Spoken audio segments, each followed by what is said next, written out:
Travis, Love Will Come Through on XFM 104.9, Ricky Gervais, Steve Merchant, Karl Pilkington, etc. Got some great tunes actually lined up. Excellent. I've brought in some Amy Mann, some Neil Young. I'm playing my favourite Clash track. What have you got for us, Steve? I got a dynamite hip-hop tune by The Roots, which I think you'll enjoy. Love it. Got a little bit of Joni Mitchell, maybe swing that on later. Oh, excellent. I nearly brought in some Joni Mitchell. Good job I didn't. Yeah, exactly. It wouldn't have made any difference. It wouldn't have made any difference. No, we could have probably played yours, and then I'd have been told to go away. Carl, what have you got lined up for us as the producer? Right, well, Rockbusters. Been off this week again. Has he? Yeah. Another week off? Another week off, yeah. No, I didn't have a full week off. I had 3 days off because I was working all over Christmas. Yeah. And still didn't stop working, preparing stuff. You've got a nice load of prizes there that I've sorted out. I had to come in especially to sort that out. Yeah.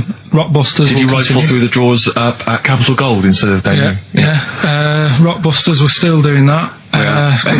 You're bigging it up. Yeah. He's bigging it up. Yeah, still doing that. We've got that. Last week, we sort of changed Educating Ricky a bit.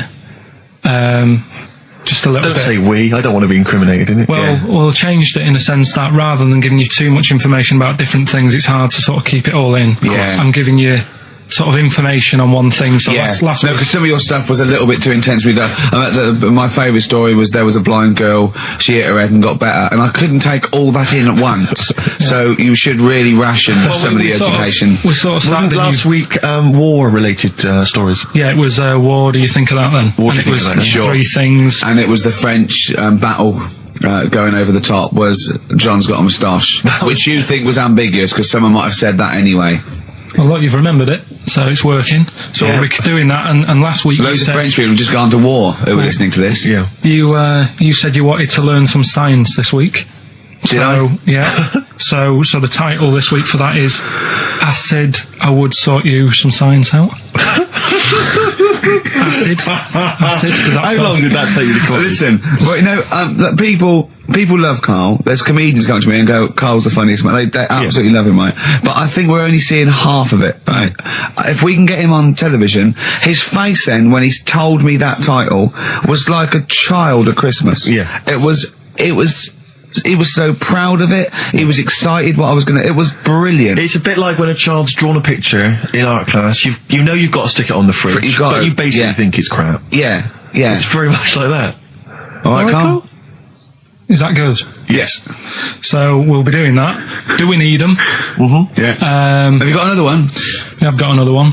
Looking at snails this week. Oh, Do we need snails? Do we need Because I know you're not a snails? fan of snails, are you? Well, after a bit of research, I found some good stuff out about, like, they sleep for 13 years, some of them. Yeah. And that. So we'll be looking into that You tried that one. Yeah. We've got Ritual, Yeah. which is something that I told Ricky about. Yeah, well, last week's was brilliant. It's good to have a flathead in India. It's good to have a flathead in India. That's brilliant.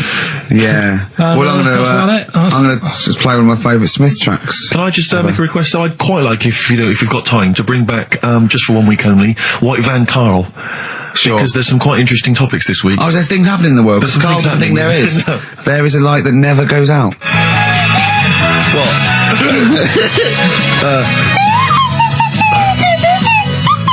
Someone's left one of those little things in here. It's brilliant, isn't It's it? amazing. What are they called, those things? I was thinking of being in the front row at a Morrissey concert and going, can I just play along? They are brilliant. I don't know what kind of sound that is. I don't know. It's only used for when Kenneth Williams sees someone undressing. Yeah. That's the only time that is used, that noise. Exactly. That is brilliant. But it's like it was specially created for the Carry On films. Yeah, we need, I don't know what it is, but we need something when I walk in and see someone changing. Well, what about this? There is a light that never goes out by the Smiths. I phoned Karl up in the week. Yeah, and I said, what are you doing? He went, well, even though it's one of my days off, I'm just doing some research on the web. Found anything and said, yeah, I'm doing science. And then he said, you can get wigs for dogs in Tokyo. That's his scientific fact. And I went, What do you mean? Dogs, if they need a wig? I said, if they need a wig, what? Dogs going bald? And he went, like, this is fine to him. He went, it's a stressful city, Tokyo. The world's alright with Karl. He's always got an explanation. I've only ever seen him confused once. When, in Edinburgh, he looked out of his window one day and he saw a bloke putting a parking ticket on some rubbish. Yeah. And that genuinely confused him. Yeah. He couldn't work out, could you? It's a bit weird, isn't it? And the woman breastfeeding her 8-year-old child, you didn't like, did you? I don't like that. But, what's the name? Animals with wigs. I kind of thought, after I put the phone down to you, I kind of thought about it, thought, yeah, it's a bit daft, that. Are you sure he's not the ageing pop group? No. The Animals? But when you think, have you ever seen, like, a bald pet? No. It's weird. What do you mean? Because my mum, we had a cat, we used to get through loads of cats because we lived on a... Oh God! It's starting early today, isn't it? What do you mean? It's only 10 past 1. What are you doing? Running a restaurant? We lived on... Oh God! What do you mean? No, we lived on like a main road. Oh yeah. Right? So we used to get through a lot of them. And Dad kept saying, you know, stop wasting money. You know, it's not Stop good. wasting money, not wasting cats. Right. So anyway, we had this cat that was ill all the time, and It's just bag of nerves, probably. Yeah, malingerer. Yeah, I'm terrified. I'm going to which house? Rome. Oh God, bloody hell. Rome. Don't let me go to the Pilkingtons. and for some reason it kept being sick all the time. Right? Yeah, that is nerves. That's definitely nerves. So my mum kind of thought, I've had enough of this, and she shaved it. Whoa. Whoa. Now, I know you're not vets in your family, but what correlation did your mum think there was between it being sick and shaving it? Because it kept being sick, and it was a pain to wash, because it kept getting So caught she up. wanted a dry wipe cat. So, why didn't you just varnish it? What? it's weird though. So now he's cold and sick. No, but not all of it. She left sort of the back half, but sort of from its waist, sort of. I love that! Shave it because it's sick on itself! And it was the weirdest looking thing. I mean, normally I like cats. I'm always like giving yours a stroke on the head and that. Yeah. As soon as she did that, it was like, oh. Yeah. Can't touch it. And then. So now it's sick, cold, and hated. Yeah. Karl. It must have, I mean, the other cats must have been taking the mick out of it constantly. You're just making things worse. Did it get, I'm hoping that it got run over and was put out of its misery. No, I think it got alright, that one. Or is that the... Yeah, it did get run over. It did. Oh, God. Oh, dear. How many cats do you say you got through? I'd say whilst I was living at home, I mean, it's still on the increase even though I'm not there. So whilst I was there, probably 5. God. Wow. Oh. Yeah. And were you upset each time, or you just got used to it? It's one of them things, isn't it? Like I've said before, when you first see something, it's a bit of a shock. Do you know what I mean? It's like the Elephant Man or whatever. Yeah. First time you see him, it's that sort of, oh, look at that. Yeah. Do you remember the first time you saw Steve? No, I'm not being funny. Do you remember the first... Yeah, but I've said this before. It's always... Then you get used to how people look, and you don't... No. I'm gonna burst. You have to play a record. No, what? Because I just see Steve's face. No, but I've got used to it. Shut up. Let you down. Gold Rush on XFM 104.9. Ricky Gervais, Steve Merchant, Karl Pilkington. Brilliant. Rick, I was in, I don't know whether I should tell you this because it might rock you to the very core. Go on. But I was in an Indian restaurant the other night, and you've not seen the film. Have you seen the film Notting Hill? I haven't, no. Right, in the film Notting Hill, have you seen that, Karl? Yeah. Do you remember the bit, Julia Roberts plays a movie star, rather like She's Julia the Roberts. most famous... Yeah, I know and she's in a restaurant having dinner with Hugh Grant, and she overhears some people in the restaurant slagging her off. And saying, you know, she's a slapper, probably all actors are, all actresses are. And she's sort of stewing on it, and Hugh Grant wants to say something, and she says, no, I won't let you. And then as she's walking out, she goes and says something to them, and of course their faces drop, they can't believe it's her. Anyway, I was in Indian restaurant the other night, and they were slagging you off, Rick. Well, they were saying is they were going, Ricky Gervais, the thing about Ricky Gervais is he's just like the character he plays. Right. He's just like David Brent in real life. And I was listening in, and I was thinking, well, I want to say something. I want to go over and have a word and say, you know, you're partially right, but I couldn't I didn't know what to do. I didn't know what to say. I couldn't. What could I do? I couldn't really go over there and get into a rumble. I want to say, what do you mean that I'm like him? I use his face and his vocal cords, but I mean, I can't help that.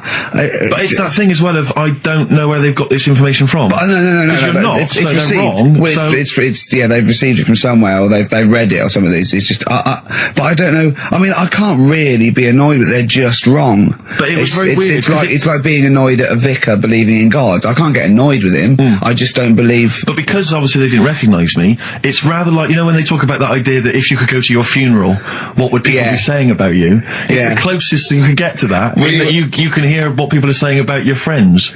But why don't you to get around to that? You go, he is. Yeah. What do you think of the other fella? Sometimes with him. That tall fella. He's good, isn't he? Yeah. I know. Yeah. It's a shame actually because on the occasions I do get recognised from minor appearances, I never get any cool fans. I just get the nerds. I get the real nerdlingers. I don't get, you know, beautiful women coming out. You're putting them off though. You're putting them off. You've got to take what you can. Well, but you'll have nothing. No, I know, but this girl came out the other day and she said, hey, are you that guy who's involved with The Office? I went, oh, yes, I am. She went, my boyfriend loves you, he's over here.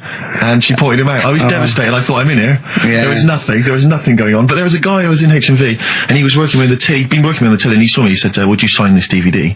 I went, oh, no problem. I said, and I was trying to make conversation. I was trying to be frothy. And I said to him, oh, selling well, is it? And he went, it is. Although we've had quite a lot of returns. I said, well, don't tell me that. I don't want to know that. What did he mean? That they didn't like it? I said, what? People have been bringing it back? No, I think it's glitches. He said, they've been bringing it back. I said, what was the problem? He said, they didn't really like it. No! Yeah, some of them didn't really like it. But you can get it back if you don't like it. No, I mean, I don't know whether they gave him the money back, but certainly that's what he dealt with. That's what he'd encountered. And then he said, we didn't give the money back, they just wanted to drop it off. What, they didn't even want the money back? Yeah, they just wanted to get rid of it. Yeah, they just didn't want it in the house. It's like, I don't want this rubbish in the house. Oh, but we still get the money for it, do we? We still get the money, but you know, I told you that other time. Again, because people don't recognise me, again, I was in a record shop, there was a stack of Office videos, and this guy went by, and I sort of heard them as they went by. He went, oh, Office, yeah, a lot of people like that. I think it's shit. He's mate, well, I agree. Really? And of course, again, I was like, what could I do? I couldn't say anything. I couldn't pipe up and go, well, that's sort of... I like the fact that you're always hearing these loud vocals. Yeah. What's the chance of that? That's brilliant. Maybe everyone's always slagging it off. But it's part of it. Yeah, that's part of it. But also because I keep hanging out by stacks of Office DVDs. Oh, dear. Wearing a t-shirt with a picture of you and me on it. Yeah, that'd do it. What we got to play, Carl? Something Steve wants. Well, actually, I must dedicate this to someone who's emailed in. I mentioned earlier that I was going to play some of the Roots, and Joe from Peterborough is very excited about that. So, this is not from the current Roots album, sadly, which I've not fully absorbed yet, and therefore don't feel I can make a decision on which track to play, but maybe that'll come. That's the sort of sometime in the future. And thought we put into our, picking music. Exactly. I had these cassettes still in my bag from last week. Sure. Anyway, this is from the album Things Fall Apart. It's the Roots featuring Erykah Badu. You Got Me. Let's play it. Featuring Erykah Badu, that's the Roots, and You Got Me. Good. I like that one. Yeah, you've enjoyed that? Yeah, I love it, yeah. Well, it's coming up to 1:30, and so it's time for Rockbusters. It's a structured show. It's a new leaf. This show in the new year is going to be structured. Set pieces, hitting our marks. Do you know what I mean? There'll be time checks, weather checks, a bit cold out. If you're driving, careful on that. So do the prizes. Check for traffic, if it's bad. Yeah. Okay, well, again, an arbitrary selection of goodies. What are those politicians doing? Was that XFM News? Yeah. Right, what have we got? So we've got, for those that are a fan of the movie Donnie Darko, which a lot of people rave about this year, a sort of weird teenage movie, then there's a sort of sweatshirt there. It is actually quite nice. It's not bad at all. It's medium, so if you're a bit of a bloater, don't bother to apply unless you've got a friend already. We've also got here a Graham Norton video, Certificate 18. So please don't phone up don't email in unless you're above the age of 18. Yeah. And that's, I think, the best of his TV show. Yeah. Look forward to that. It's a big stiff video, that, isn't it? It's a big stiff cock of a video. Thanks very much. I meant you meant the bird. Yeah. There's also a fairly mediocre British wartime thriller, Enigma, which a lot of people, it was hyped for a while, but it's actually interminable. I've seen it. the first series here of The Kumars at number 42 on DVD. I think that's award-winning, so that's available as well. We've got 2 CDs by the look of it. We've got Pulp's Greatest Hits, which I don't think sold very well, and so presumably they are giving that away.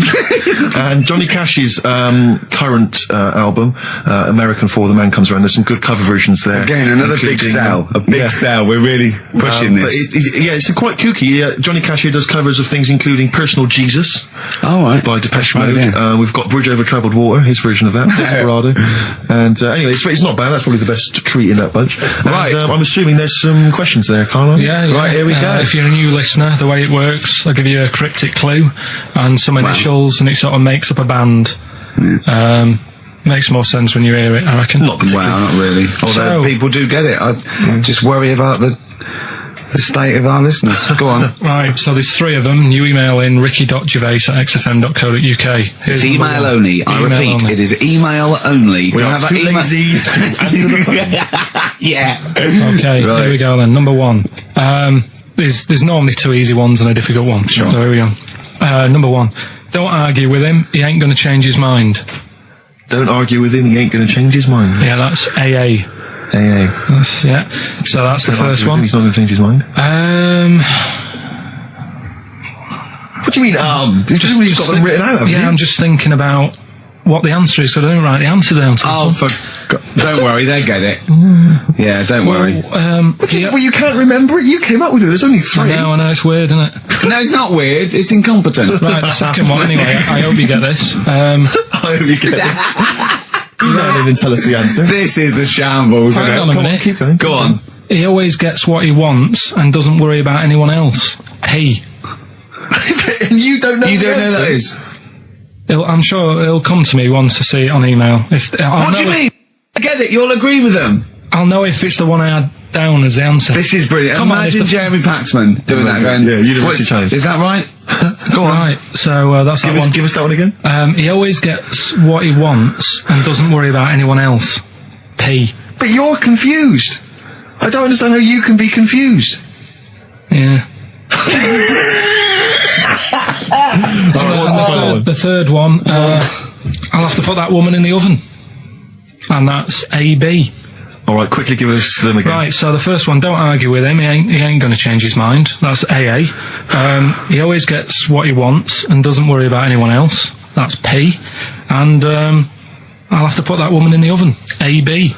Alright. Okay. Ricky.gervais@xfm.co.uk. I'm going to play a classic track now by Unfortunate. Neil Young, Alabama. It's beautiful. Beautiful. Neil Young, Alabama. Carl is still confused. He's waiting. He's biting his fingers, waiting for an email to tell him the answer to the clue he made up but can't get. I love that as an experiment. As a I mean, that would confuse psychologists, that you come up with something that you can't get. It's brilliant. Yeah, you came up with the question, you don't know the answer. And you expect them to, but you can't, and you made it up. Look at your face. Play some adverts. Honestly, Juan by Billy Corgan's new band there. Ex-Smashing Pumpkins.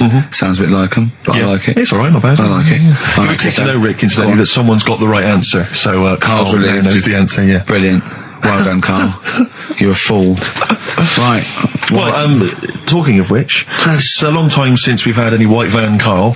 For those that don't remember this particular hot feature, we basically ask Carl some of the questions that are asked of a white van driver in the Sun. They always have this on Saturday afternoons. Anyway, here's the first one. They're not fascinating, Carl, but I'm just interested on your take, really. Yeah. What do you make of Cilla Black quitting Blind Date after her husband sent a message from beyond the grave? Are you familiar with this story? I didn't know that. What's that? She went to see a medium, and supposedly her husband passed on information through the medium, which was incredibly vague, but persuaded her to quit live on air. Well, it's about time, isn't it? If even dead people are saying, enough's enough. Well, I'll tell you what, though, talking about ghosts and that, do you know how I'm into them? Yeah. Right? How weird do you think this is, right? Well, it's not true. Before you say it, play a record. No, go on. Go on. Right, it's this woman. I don't even know if it's ghost, really. It's just a bit weird. Yeah. Sure. There's this woman, Yeah. and she's not a woman, she's a kid. Sure. Okay. Sure. She's walking down like a street in her area. It's a nice day and everything. Everything's normal. She's walking down, and a woman comes up, cycling past, right? The woman on the bike looks at the kid, absolutely terrified, right? Got a really scary face on her. Yeah. The kid's thinking, why is she doing that? Yeah. Right? So anyway, she thinks nothing of it, goes, I think she was playing in the park or whatever, goes and has a nice day. About 15 years later... Oh, right, yeah. I don't know, I think she was going to work, right, on a bike. She was riding her own bike. Riding her own bike, cycling down the road. Oh, yeah. Looks at the kid. That's the thing that happened, like, 15, 20 years ago. Right. It's her on the bike looking at her as a kid. Right. Not another child. No. So it's her, she's seen herself. Carl, I mean, I don't know where to start. Firstly, where's this information come from? But I mean, why do you ever... I mean, I don't know what part of that you think can be true. I mean, honest, I'm speechless. I don't know what to say. What are you talking about? Bit weird, though, isn't it? But it's not true. It didn't happen. Nothing happened like that. She said it did. Well, she's wrong. She said she saw herself. She saw herself as a kid, didn't she? Did she carry on riding And as an adult when she was a kid. Did she stop and talk to herself, or did she ride on by and think, that's a bit weird, there's me as an 8-year-old. I won't stop, I'll be late for work. Yeah. If I'm late again, the boss said he'd be in trouble. Yeah. Well, And where is this information? Did it happen to someone you know? No. You overheard it on the bus? No, it was in the 14 Times. Oh, right. Well, Okay. that's the answer. Good. We've Okay. got to the bottom of that. Right, good. Brilliant. Now, what do you make of David Blunkett accusing gangster rappers of making kids believe guns are cool? It's a hot topic there, Carl, and I imagine you've got some strong opinions. He's saying what? He is saying, basically, that all this rap music is advocating gun use and violence against people, and he's very worried about it. Nah. Okay. All right. What's the next one? Have you thought about going into politics? Because I'll tell you this, they wouldn't be able to argue with you, really, in the Houses of Parliament. Where would they start? Yeah. My fellow is an idiot. Yeah. No, but violence has always been about, isn't it? Like cowboys and Indians, they didn't have PlayStations and Tupac then, and there was still violence. What do you mean? In the Wild West? Yeah. Do you know what I mean? So you can't really blame it on stuff. It'll always happen. That's the world, and it's made up of different types and that. Again, he's right. Again, he's sort of right in a way, in his innocence, in his buffoonery. I didn't hear what he said. He just said there's always been violence. You know what I mean? It's sort Even, of like, dinosaurs, look at them. They cause a lot and of then he trouble. went too far and made himself sound like a fool But again. I'm just saying, it's always happened, it always will. Yeah. Don't try and change it. Yeah, just chill out is what you're saying. Do you know what we should do? We should all get on our bike, go and find ourselves when we're little and go, be careful what you do in life. Oasis, Supersonic, still good. Still as good as ever. Still good. On XFM 104.9. Ricky Gervais, Steve Merchant, Karl Pilkington. Do be pleased, Rick. Go on. Ricky Anderson has emailed in. Dickers! Danderson. Oh, Yeah, what are you he's, doing, Dindo? He's probably our biggest fan. Diddler, you little diddler. Exactly. He has emailed in, as ever. Ricky, your show fascinates me. How do you maintain such levels of senseless drivel? That's from Randers, from Randy Anders. as I Little call him. diddle dodders! Oh! So, thanks again, Dudley. Yep. Well done. He's, yeah, that's great. I Nice get stuff, a buzz. I was disappointed last week where he didn't. What? Ask him why he's didn't. He didn't respond last week. No, it's a shame. Probably busy. I don't believe he had something better to do. Well, I would have thought so. I can't believe that of anyone when No, on you've a got this Saturday sort of afternoon. level, Exactly. intense chat. What have you done this week, Carl? Well, I've had a few days off, haven't I? Yeah. Still, doing stuff for this show and that, but managed to Well, get a not few really. hours in. Yeah, not really. Just doing nothing, and bought a place. So I was looking at kitchens, Yeah. weighing some of them up, and Yeah. Checking them out. checking them out, and also ordered a sofa. Yeah. Nice sort of comfy, sort of leatherish sofa. A leatherish. Oh, I don't like leather sofas. I don't- No, yeah, but what are you picturing? A leather sofa. A leather sofa. Yeah, I just but like don't- it's what? squeaky and it's... No, this isn't. This isn't isn't. it? No, this isn't like that. But I want a really old, sinky into fabric. I want a sofa that is as comfortable as a bed. Do you know what I mean? Well, if it was acceptable, you'd have a bed in your lounge, wouldn't you?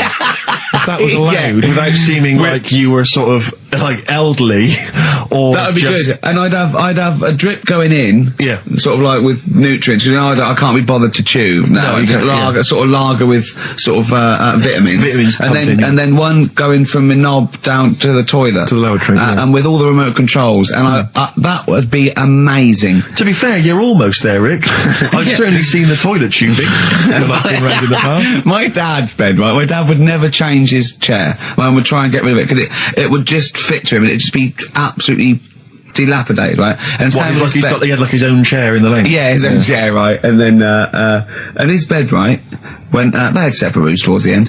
And his bed, right? It was just, it had it for years. And it was a big dip. It was just like a spoon in the middle where it was concave. And my mum used to just vacuum it out. Oh! With all the little bits of like, you know, he'd have a fag in bed or he'd do his roll-ups in bed. Yeah. And, oh, that's he said, grotesque. why do you like that bed? It's curved. You know, he goes, it means I can't fall out. The idea, it was like in a hammock. It's great. That can't have been good for his back. Well, I don't think it mattered towards the end. Yeah, so, a hammock would be, I really would love a hammock. I think a big beanbag would be good, wouldn't it? With a telly. I bet a beanbag as big as a bed would be amazing. Yeah, but this is still the telly thing, because do you prop yourself up a little bit to watch it? Do you watch it on the side, which is annoying? Do you turn the telly on the side? I've always wondered about that. The weird thing is, right, do you know, I've mentioned before about certain things that are just right, like your hand, 5 fingers is just enough, right? One more, The sex tips. it ruins stuff. Yeah, one less. One less, and you know, I was saying about drying your pots and that'd be really slippery and that. Yeah. Right? And the weird thing is, right, I think that's what nature had in its mind. no, Yeah. but like, my mum and dad, right, they moved to this little house, right? And, they had loads of furniture that they collected over the years without chucking out, and they've moved to this small house. So they just had too much furniture, right? And, they had this double bed. And that was for, like, you know, when friends come round and that, they can stay there. But the problem was he wanted to sort of put these wardrobes in the bedroom, right? Right. That went on either side of the bed. Sort of wrapped around Because, the bed. yeah, but because the room was so small, he thought, I can sort that out. Yeah. Right? And he sawed the bed. He sawed the bed. He sawed the whole thing. So you've got, like, your mattress, your bed, and everything. And What, he sort of- just sliced some off? Like a big sandwich. Just cut a bit off the just edge. cut the crust off. But how much is that, would you say? About 8 inches, 6 About 8 inches. inches. But hold on, but that Well, he won't cut work. Because it'll all fall out the side, and then what happened to the springs and all the supports and stuff? He It'll just sorted it collapse. out. It didn't all come out and that. I mean, it's not the comfiest bed. but the weird thing is, he did it, and even though it's only like that 8 inches or whatever, it totally ruined it. It's Yeah. like- Well, of course it would. no, but what do you think I mean? I don't mean it ruined it as in it looks a mess. No, it would have been uncomfortable. Not even that though. Just the fact it's that little bit shorter. It's like, God, for 2 people, this is hard work now. This is like you haven't got enough room, even though it's only 8 inches. Why did he build the wardrobes first without measuring, putting the... I think he did all that and then thought, oh, it'll easily fit in there, and it didn't. So he had to sort of saw a bit off the bed. But it's just weird how only 8 inches. Did he use one of those electric saws? Yeah. And there was That's just, amazing. presumably there was just kind of What sort of did it- material and wood just flying everywhere. What did he do with the legs? Did he have to move the legs He in a moved, bit? he moved the legs. Looking at it, right, once it's got like the quilt on it and everything, you wouldn't know. I was like, Sure. yeah, that's alright, you've done a good job. Yeah. And I went to bed at night, he's like, you know, sleep well. Got up in the morning after having about 45 minutes sleep and said, something not right with that. Yeah. And he You goes, "What do really are mean?" your father's son, aren't you? That's not I said, right it's with not that. right. And he said, oh, well, I said, what have you done? It doesn't seem the same. And he said, oh, I had to shorten it, sort of thing, you know, to fit in the gap. I said, well, I can't sleep in it. I said that, and there was a big kerfuffle. My mum was saying, look, you have our bed then, and we'll sleep in that one. And my dad was like, sod that. Yeah. Yeah, it's ruined. You know. Some idiot cut it. So there was a big debate going on about where we should sleep, and I was saying, look, you know, I only come and see you like every couple of, you know, probably once every 6 months. I'm not being funny, but next time we go home, can I film it? Just for, do you know what I mean, Channel 4 or something? Well, you know, I mean, the Osbournes is not on at the moment. The I know. Pilkingtons. that would be extraordinary. Can we film it? That's brilliant. Is anyone from Channel 5 listening to this show? Or Bravo? Yeah. The Pilkingtons. Weird though. Weird. Play a record? What do you want to play? Do you want to play, do you fancy playing some of yours? What, have we got anything? I don't know, something that was sent in to you, maybe? Oh yeah, no, I'd tell you, I'd like to play this. Yeah, Bronze Age Fox, band from Bristol, my neck of the woods. Always play working, the tune, Carl, play the tune. always working, he's always working, he's on the ball, he's on the ball, he's on the Bobby ball.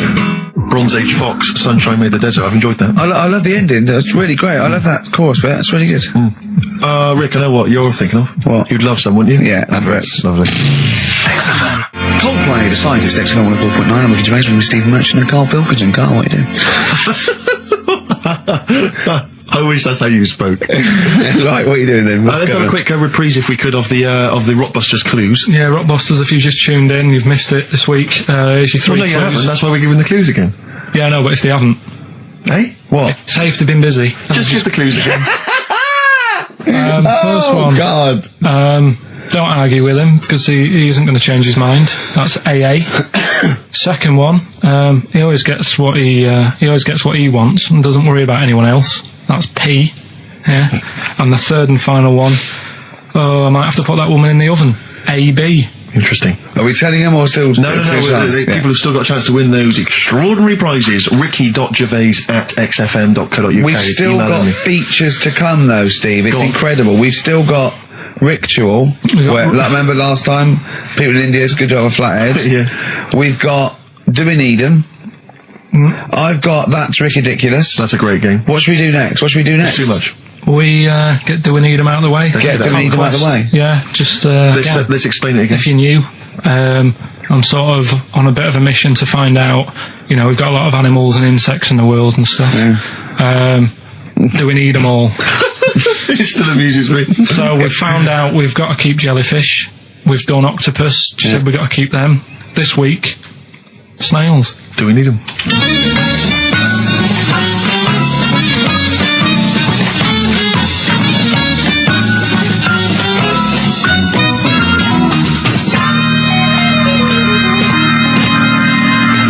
Just doing some research, right? I'm sort of working my way through different creatures and insects and stuff that's on the planet. Yeah. Right? And finding out if we need them or not. Right? Yeah. Do you know much about snails? Sea snails. Well, yeah. Snails in general. Don't know much about snails, land snails. I know a bit about sea snails, like whelks, top shells, that sort of thing. Would you say they're important? What sort of sense do you mean by important? Say if we had to sort of get rid of some animals and insects and that because we're running out of room. Right. Do you know what I mean? Because I'll tell you what I know about some snails. I don't know if this applies to sea snails as well. I mean, I called you today because a lot of other places are shut. Yeah. Right? So, I know they like to eat stamps, apparently. The glue on stamps. They love it, right? Right. Apparently a lot of letters and stuff aren't getting to where they're meant to be getting because snails are crawling into letterboxes and eating the stamps. That obviously doesn't apply to the sea ones, but that's a problem they're causing. All right. Were you aware of that? No. I didn't know that. But you're glad you answered the phone today? Right. They love beer. Beer, yeah. Who doesn't? And also, I don't know if this is right, but I heard that they sleep for 13 years, or can do. Right. I wouldn't know if they can sleep for 13 years or not, but I mean, sea snails are pretty important. Yeah, they do quite a good job in the sea. They graze on algae and they provide food for other animals. I mean, you can say that about any fish, or any animal. Why do they exist? Would you be upset if someone said we're getting rid of them? Oh yeah. You would be. They're an animal, I wouldn't. Forget being like favouritism and all that I get for them, right? There'll be other things knocking around you can sort of spend your time looking after. You'll still have a job. Don't be worrying about that. Because I'm not going to get rid of all the fish. Jellyfish need looking after, so you're safe. Yeah. But do we need them? Come on, there's loads of people saying, come on, we've got to move on through the animals, and you're holding them up saying, well, I want to keep them. Well, who's saying we need to... That just sounds a bit crazy to me. Just imagine. Do you know what I mean? And they would come to you because you work in an aquarium, so they'd be asking for your advice.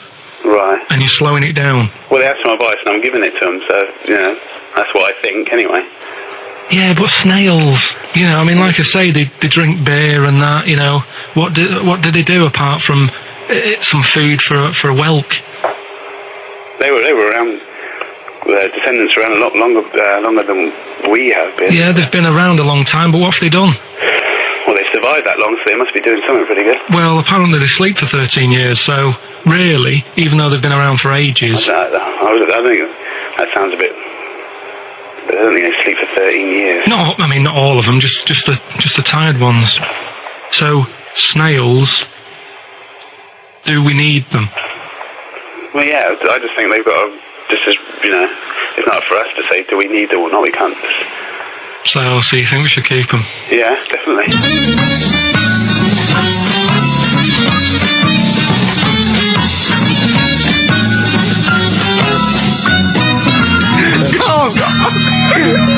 Carl, I'm proud of you. That was getting really quite annoyed. I know. What did he think he was doing? What? I don't know what you tell these people. I mean, you don't get their permission to play this out, do you? You just don't tell the them. thing is, right, I sort of told him what it was about, but we won't say who he is or where he works, because it doesn't matter. I just needed to speak to someone who knows. I know the fact that you were trying to get an answer out of him by suggesting that he would be safe, because he could look after jellyfish if he gave the okay to destroy snails. He was getting livid, you could tell. Oh, God. Brilliant. So they've been around a long time, but what have they done? Well, that was great, Carl. Play a record. Well done. Bit of Amy Man. Oh, I'm obsessed with this song, Red Vines. It's brilliant. I love that. Amy Man, Red Vines. XFM 104.9, Ricky Gervais, Steve Merchant, Karl Pilkington.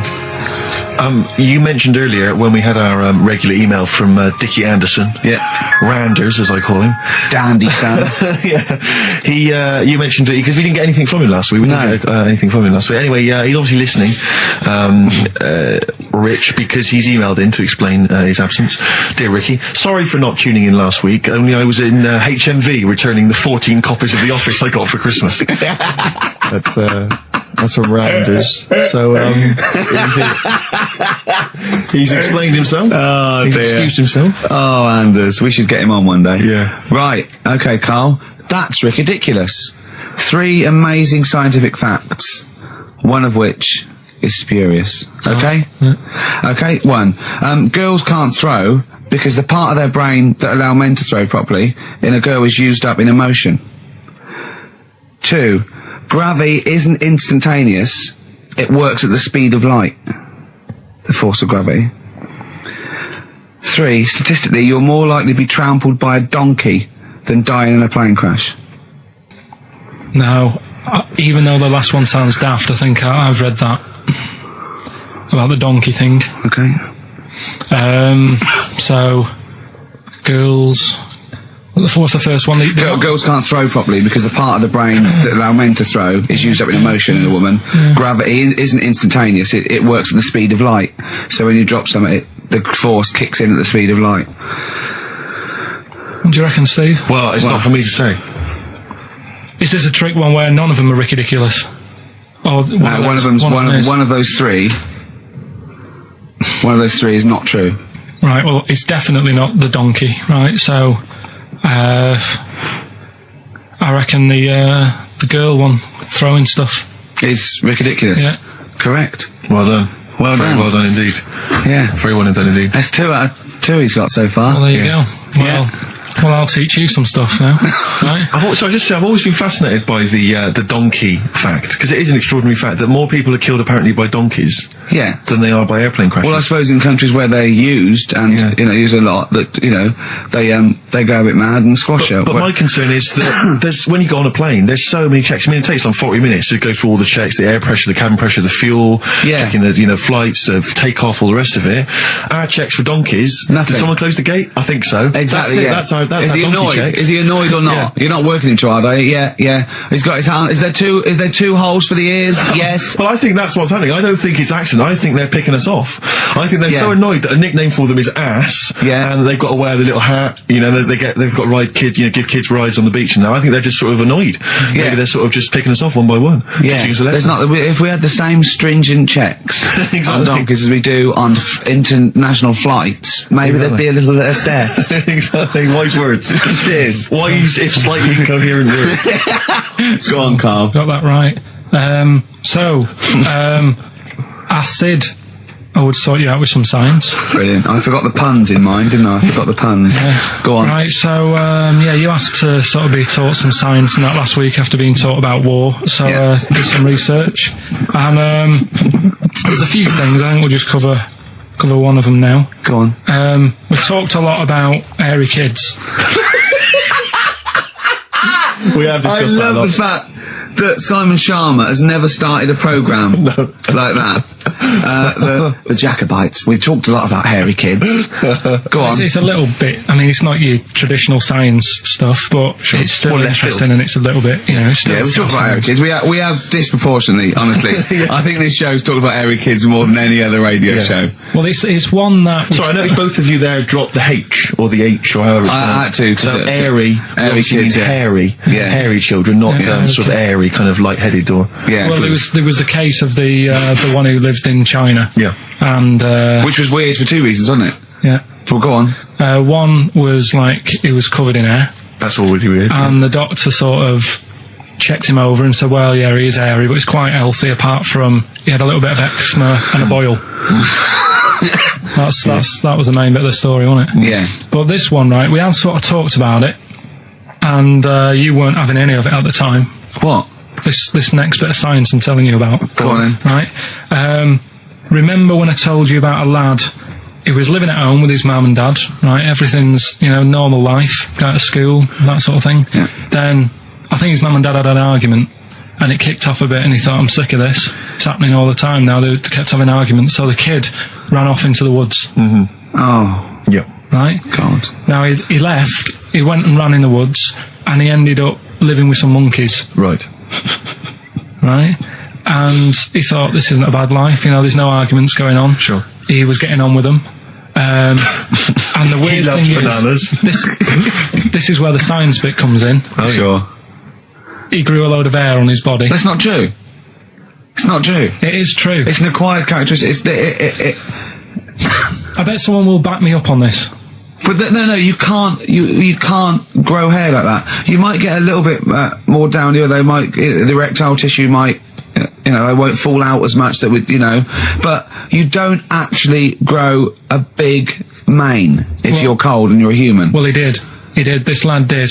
I know it sounds a bit strange in that, but he was living with the monkeys, and because it was cold, his body reacted to it. Listen. He was no hairier than he would have been if he was walking around naked on a cold day, with or without living with monkeys.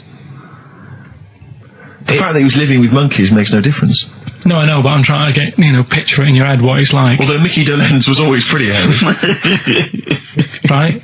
So he was living with them, and he went into town or something one day Oh, yeah. to get some food, and the people there were like, hang on a minute, that isn't a monkey.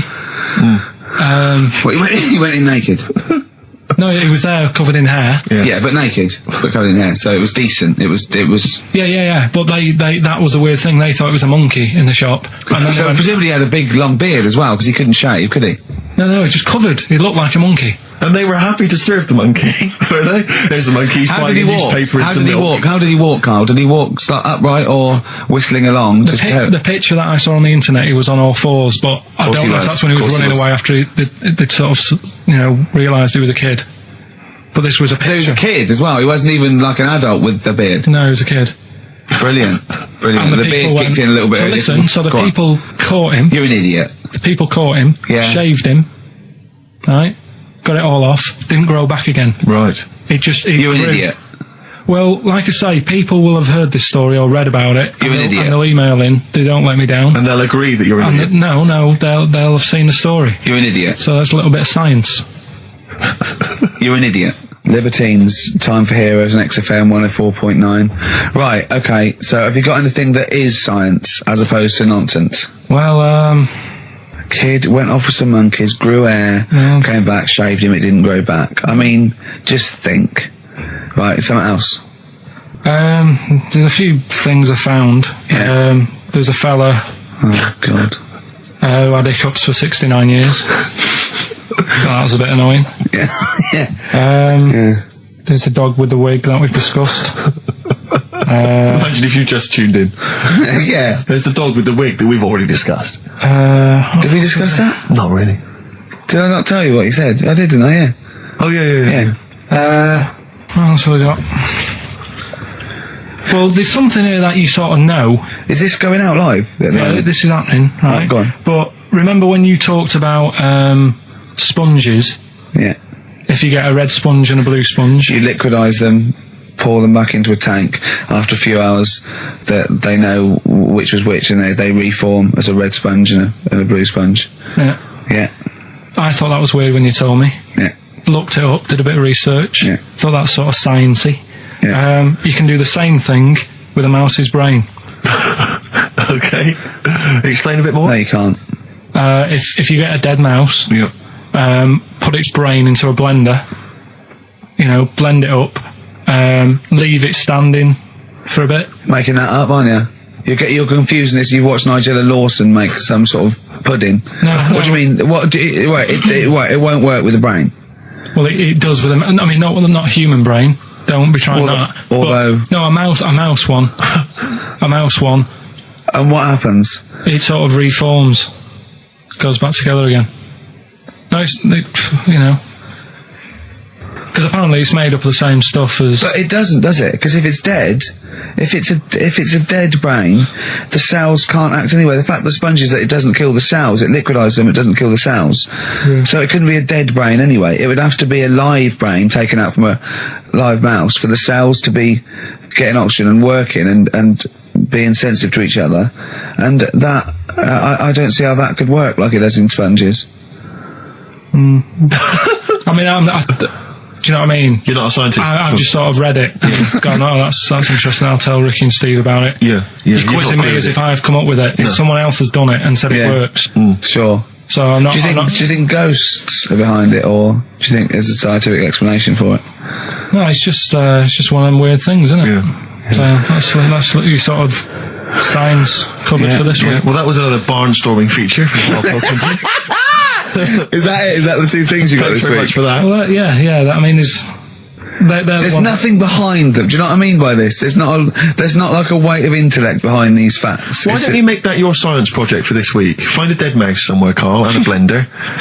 We'll bring that in next week. We'll do it live on air. See what happens. Oh. Well, Do you feel sort of let down a little bit sometimes with our reactions? Well, what are you expecting us to do? What are you expecting us to just look at you, open-mouthed, staring at you in awe? just like, oh God, yeah, where did you find that out? And like, Yeah, but if We know. Tell us. We know where you found it out. You looked on the internet in a strange homemade website by a maniac somewhere, who puts on stupid things that he heard through Chinese whispers. That's where you get your information from. I doubt that anything you've ever come up with is verified. If it is, it's luck.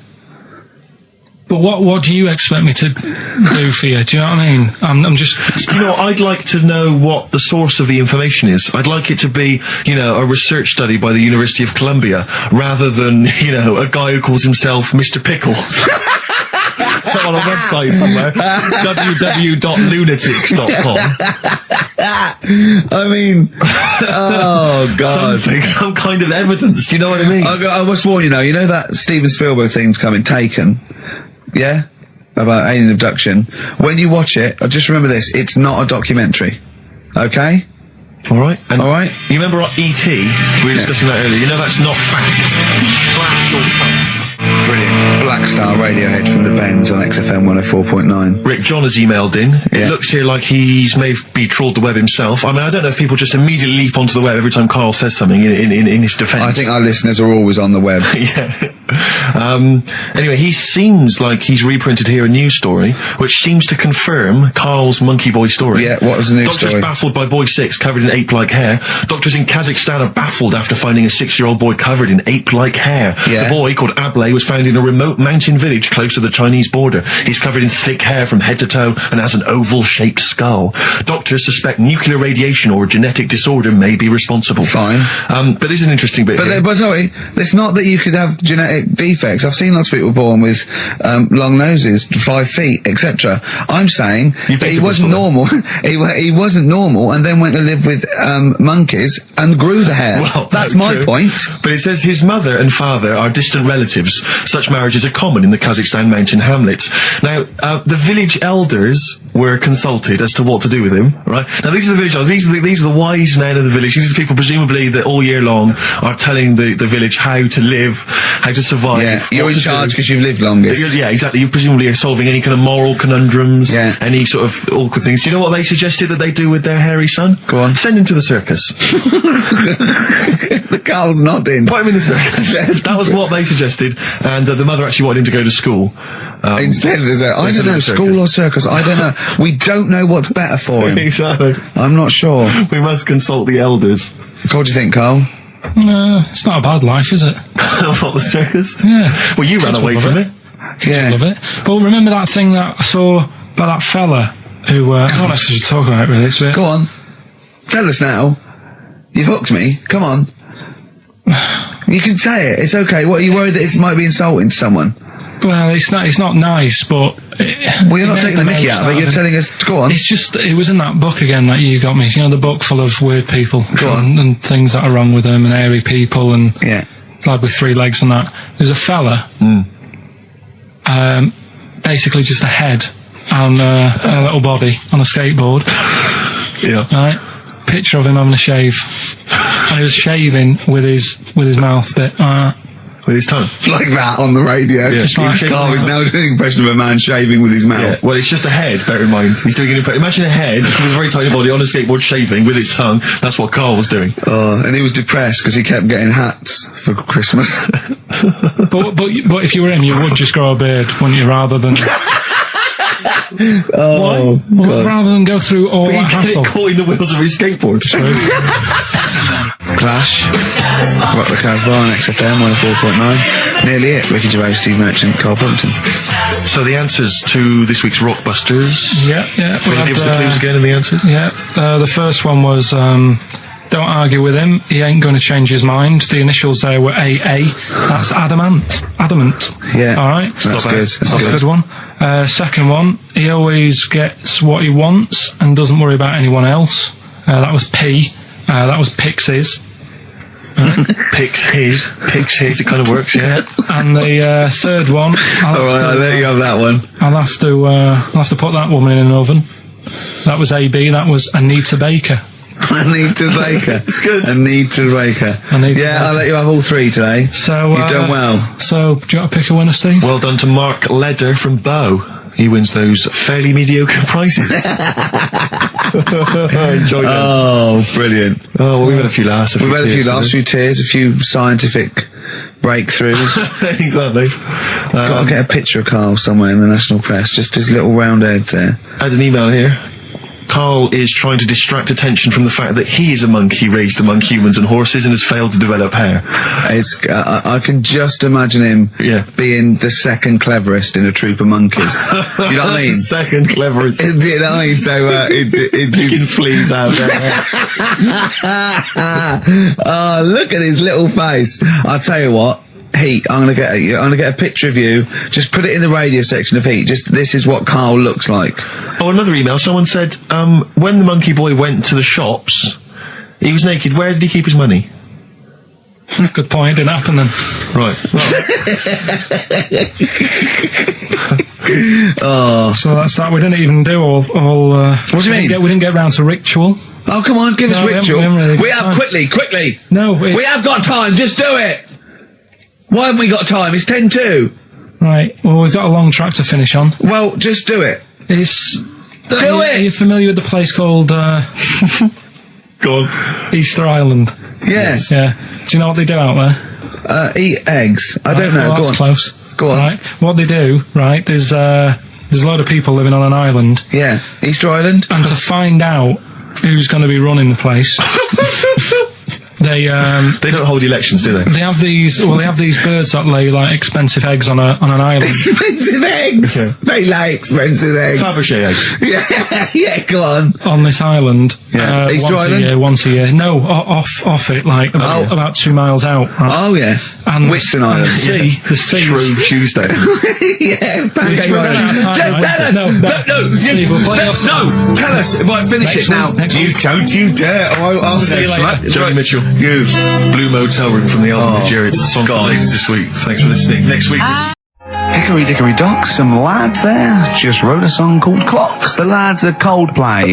And the song is Clocks. I'm Ricky Gervais, with me Steve Merchant, Karl Pilkington, pressing the little buttons there. XFM 104.9. What's that little Well, I think I do more than press the buttons. right, see, this is it, right? Karl has had a little strop on since last night, okay?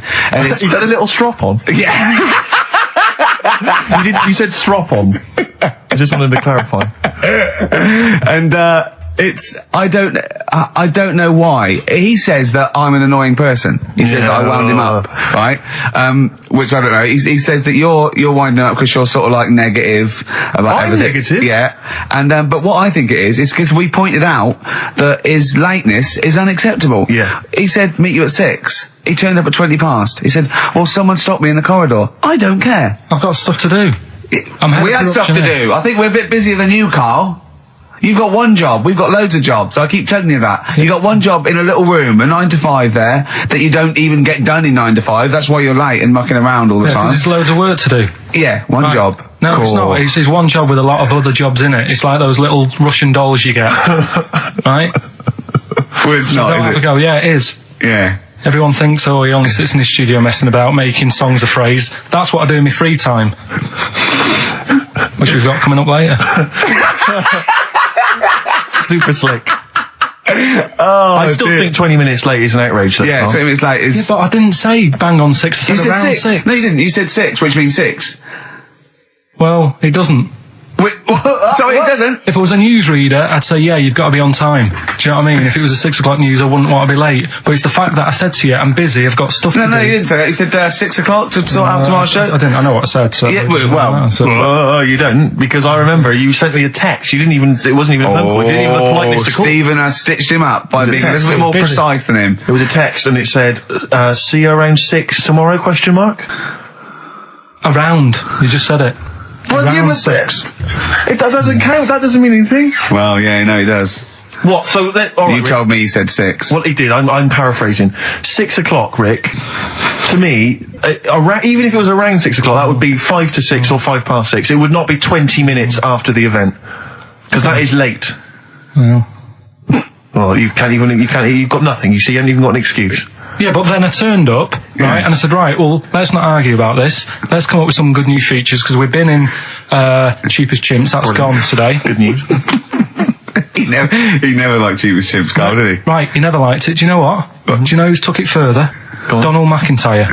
What? He's doing a programme, Cheapest Chimps. No, he's not. doing The a channel. Well, we'll see. Again, I'll prove you right. Again, He's Prove you wrong. not. He's not doing a program Cheapest Chimps, is Yes.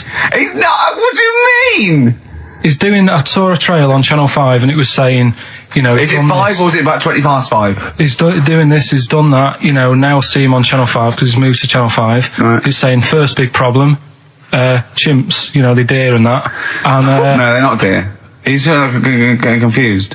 no, 50 odd grand for a chimp, and he's saying, you know, he'll look into how much you can get a gorilla for. What are in the name of God are you talking about? We'll talk about that later. But I don't know what.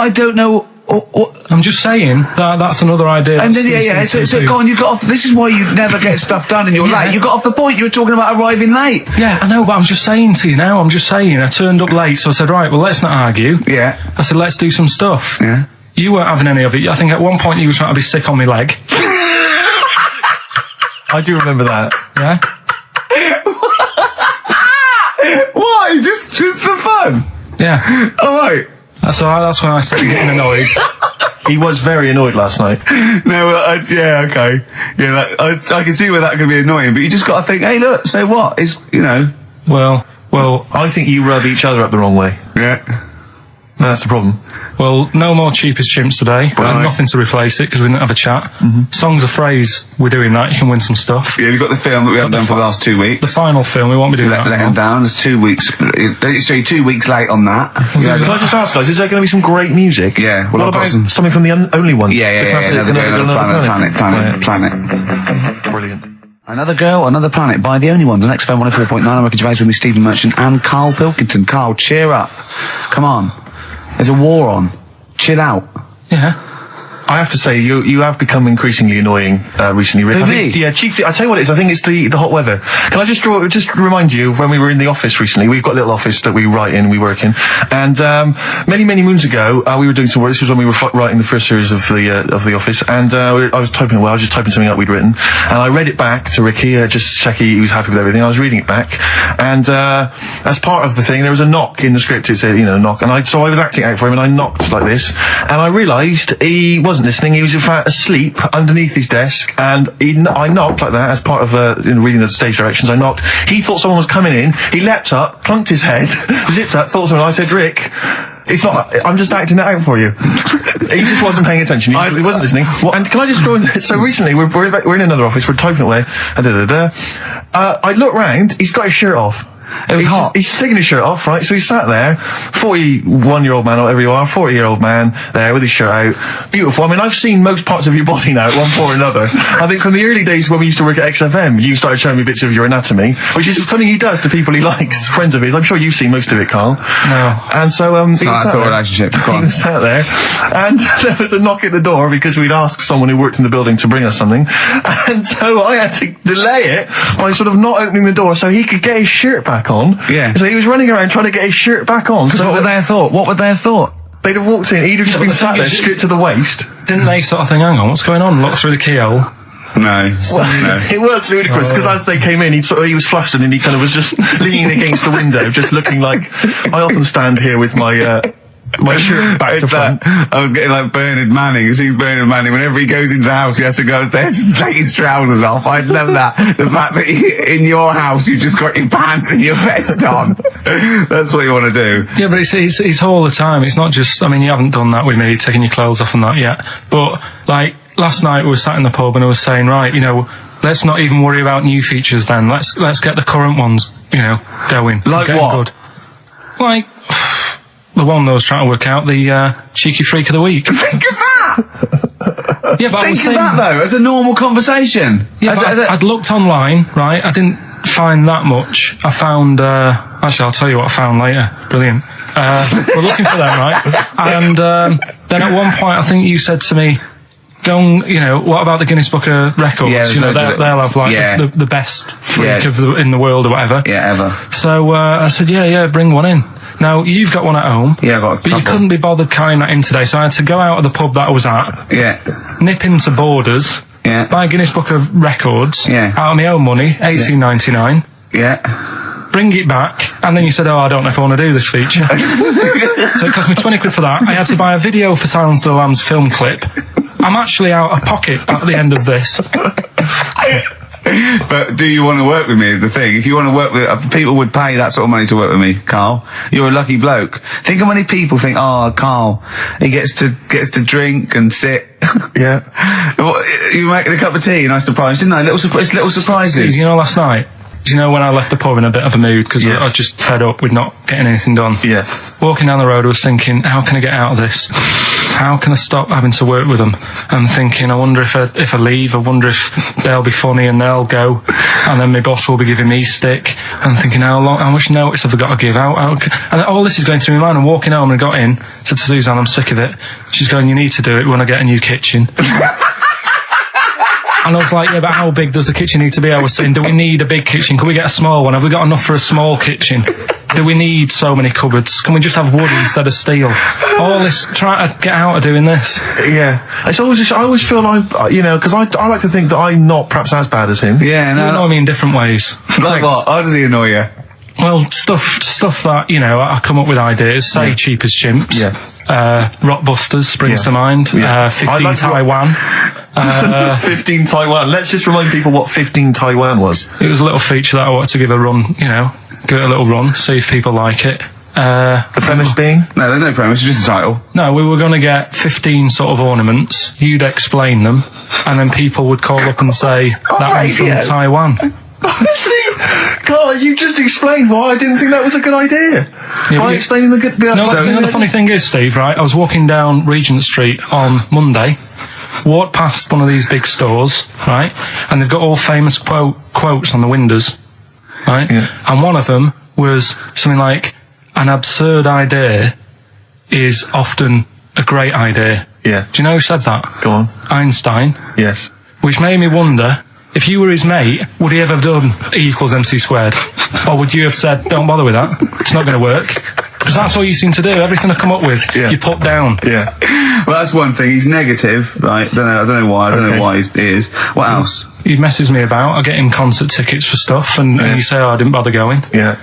That is annoying. You come in, you know, 5 minutes to go with tracks that need editing. Yeah. The little bag, that bag that was free. Yeah, you got a free bag today, an XFM little rucksack thing. Yeah. You were like, oh, what's this? What's this rubbish? Yeah. Ricky said, I'll have it. They're great. He said, no, I want it. Yeah. Well, it was free. I needed. I'll give that as a gift or something. So, I mean, I think on reflection, Steve is probably a little bit more annoying than me. I won't go that far. You are annoying. If I had to go away for a week somewhere, if it was a quiet place... Well, you are again, aren't you? That's 2 holidays you had this year, I mean. If it was a busy place, I'd probably go with you, because people, do you know what I mean, staring at me all the time, and that if I'm walking around with Steve. No, I'm just... Can I draw up a list of reasons I don't like you, Carl? Just being honest. What? I'll tell you, because the list of reasons I don't like you is incredibly long and getting longer. Just saying. Do you want another slap? There's a star. Ash, XFM 104.9, Ricky Gervais, Steve Merchant, Karl Pilkington. Carl. Alright, let's start again. Yeah? I'm going to be the same, but let's start again. So what I mean is stop being grumpy and let me carry on being annoying. Because Steve's not going to change. He's not going to suddenly start going, you know what, Carl? I think your ideas are really good. Do you know what I mean? Remember when he came up with that idea, that game show idea? And you went, well, it's not an idea, Carl. And he came to me, he said, oh, I've had it with Steve. What was it? He went, how did The Office ever get on telly? Well, what was the idea again, in summary? I don't want to talk about it on air, because someone will nick it. No, they won't. They will. Donald McIntyre's already got Cheap as Chimps. I bet they're in the making of Rockbusters as we speak. Yeah. So I'm not going to tell you any more about it. Bob Oldest is probably nicking that idea. Exactly. Well, cheeky little... Right. Song's a phrase coming soon. Is it? Yeah, what is it this week? What's the phrase? We're, remember the story I told you ages ago about my neighbour having a horse in their house? Oh, yeah. Having a horse. What's happened with that?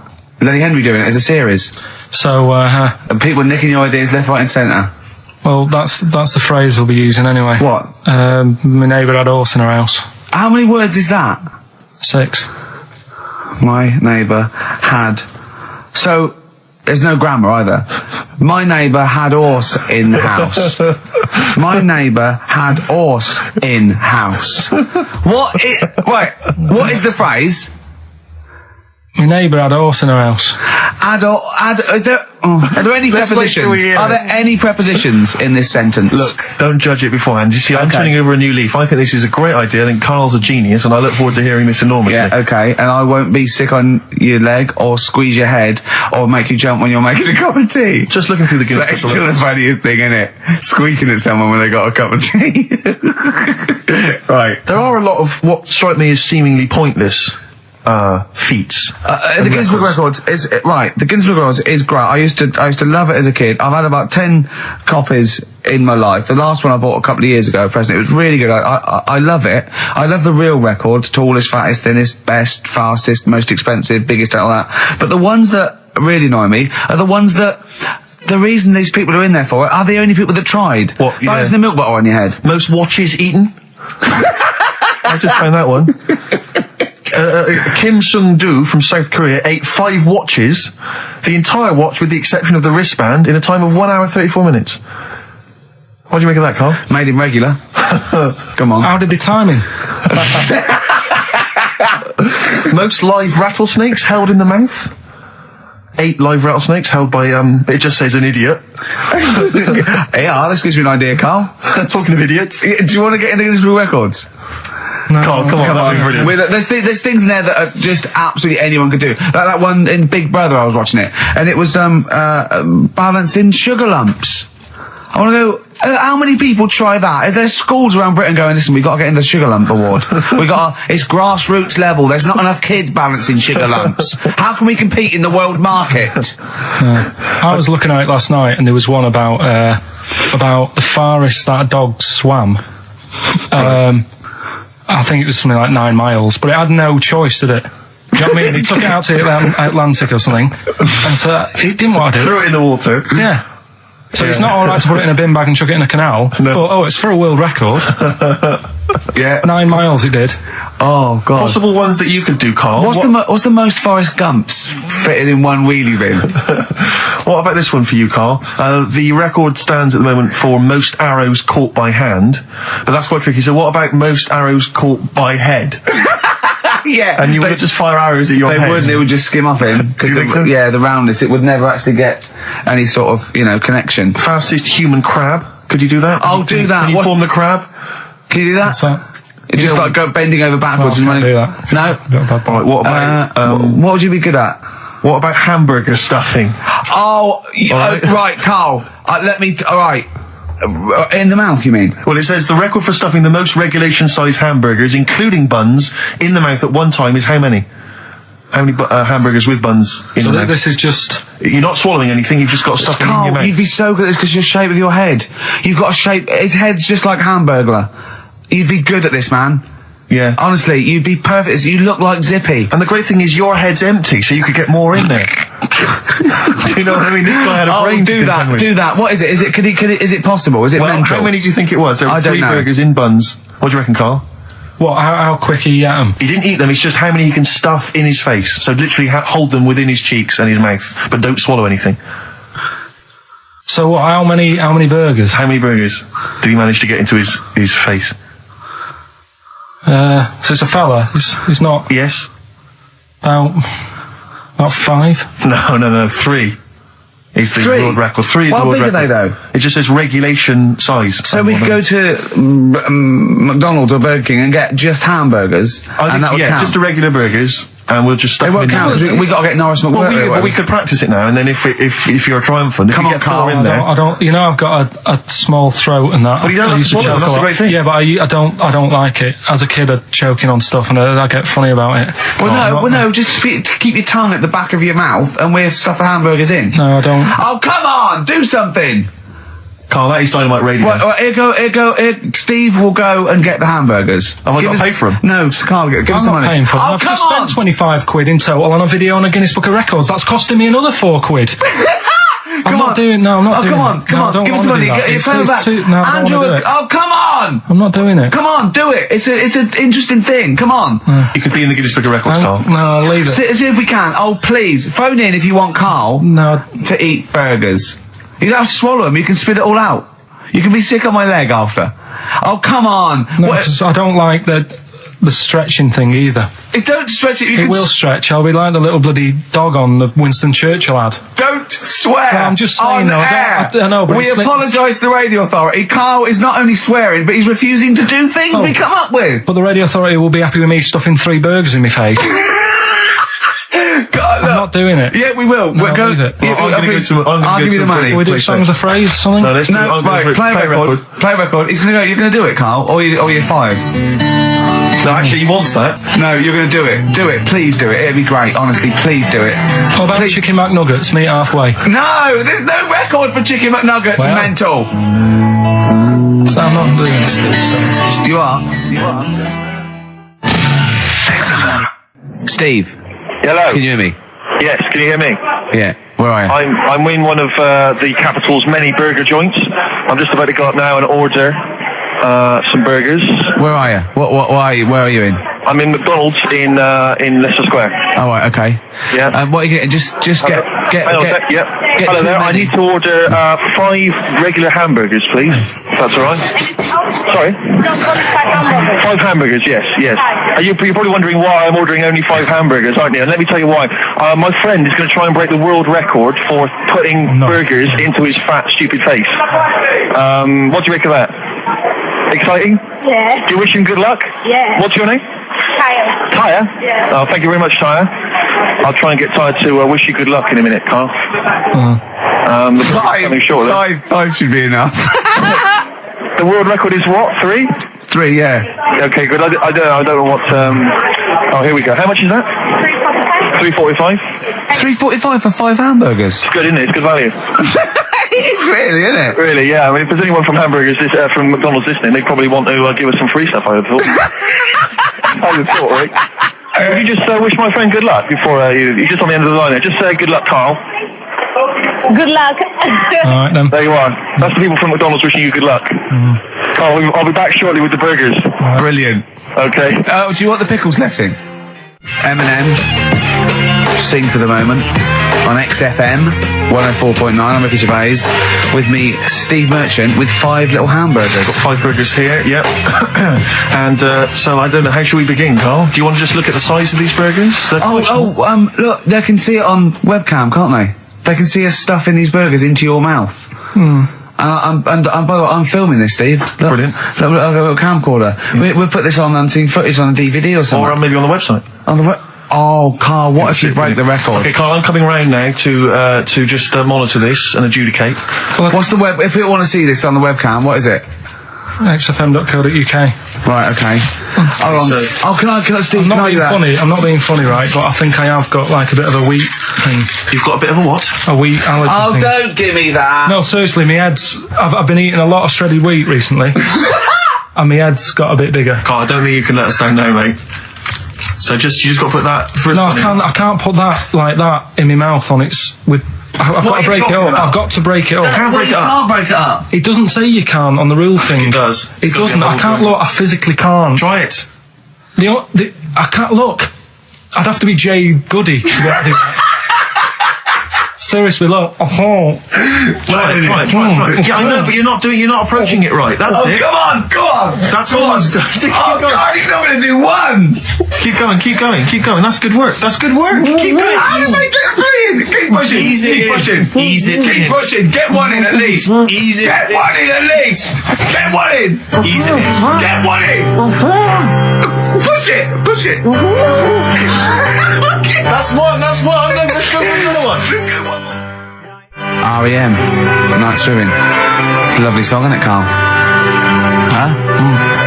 XFM 104.9. I'm Ricky Gervais with me, Steve Merchant. Carl, disappointing. You couldn't even get one whole burger in your mouth. I did kind of. Yeah, but there was a bit sticking out. It just looked messy. But you were saying about putting it in whole, and I don't think that's the rule. Okay. It's like you can get more in a suitcase if you put things in properly. So you don't just get all your clothes and chuck them in. So it's about, I reckon you've got to rip it up a bit. Okay, do that then. See how many you can get in. You've got to get in 2. No, just one. No. Well, it's don't rip it up and pack it in. What do you do? Pack your cheeks first. Honestly, Steve, my head is swelling a bit because I have got a wheat thing, a wheat allergy. That'd be good then, there'd be more room. Right, okay, look, Carl is now just sticking it in his cheek. Yeah. Don't eat any. You can't swallow any. It's like a hamster. You've got to work like a hamster. Yeah, stick it in. Come on. He looks like Marlon Brando in The Godfather. Come on. Don't lose any yet. Right. Pack it in, then use your fingers to pack it in. Come on. Wedge it in. Like you're grating the bath. I can't do this either. Keep going, keep going! Keep going, don't give up so early! This is part of the problem. You just give up, Carl, too quickly. You failed again. It's like your history O level. Come on, Carl. Come on. Do something well. Succeed at something. Push it in. You've got nearly a half a burger there. Oh, I'll come round there. You're chewing. Don't chew. I've got a bit of food. I don't know what he said, but... Is that a whole one? No, it's not. I can see bits left. Come on, Carl. Come on, keep working at it. Keep working at it. But there's so much space in your mouth, I can see it. He's going red. Okay, we'll do another one. We're doing another one. That one then. We're doing a... Oh, are you alright? Are you going to be sick? Are you alright? Alright. Oh God, should we play a record? He's making my eyes water now. Okay, I'll find a different one for you. Find a different one for What about most grapes eaten in 3 minutes? I'll go. Do you want to do that? Grapes are easy, aren't they? That's easy. Great. Come on, grapes are easy. New single from Jesse Mailing, that's called Wendy. White Stripes, Seven Nation Army, that jumped twice. I apologise for that. You're the producer, Carl. Yeah. It jumped twice. Well, it's not my fault if people are slipping around because the burger's on the floor. You're trying to squeeze my head when the song's playing. What difference does that make? Anyway. Right. Don't take any. Right. I've just got some grapes there.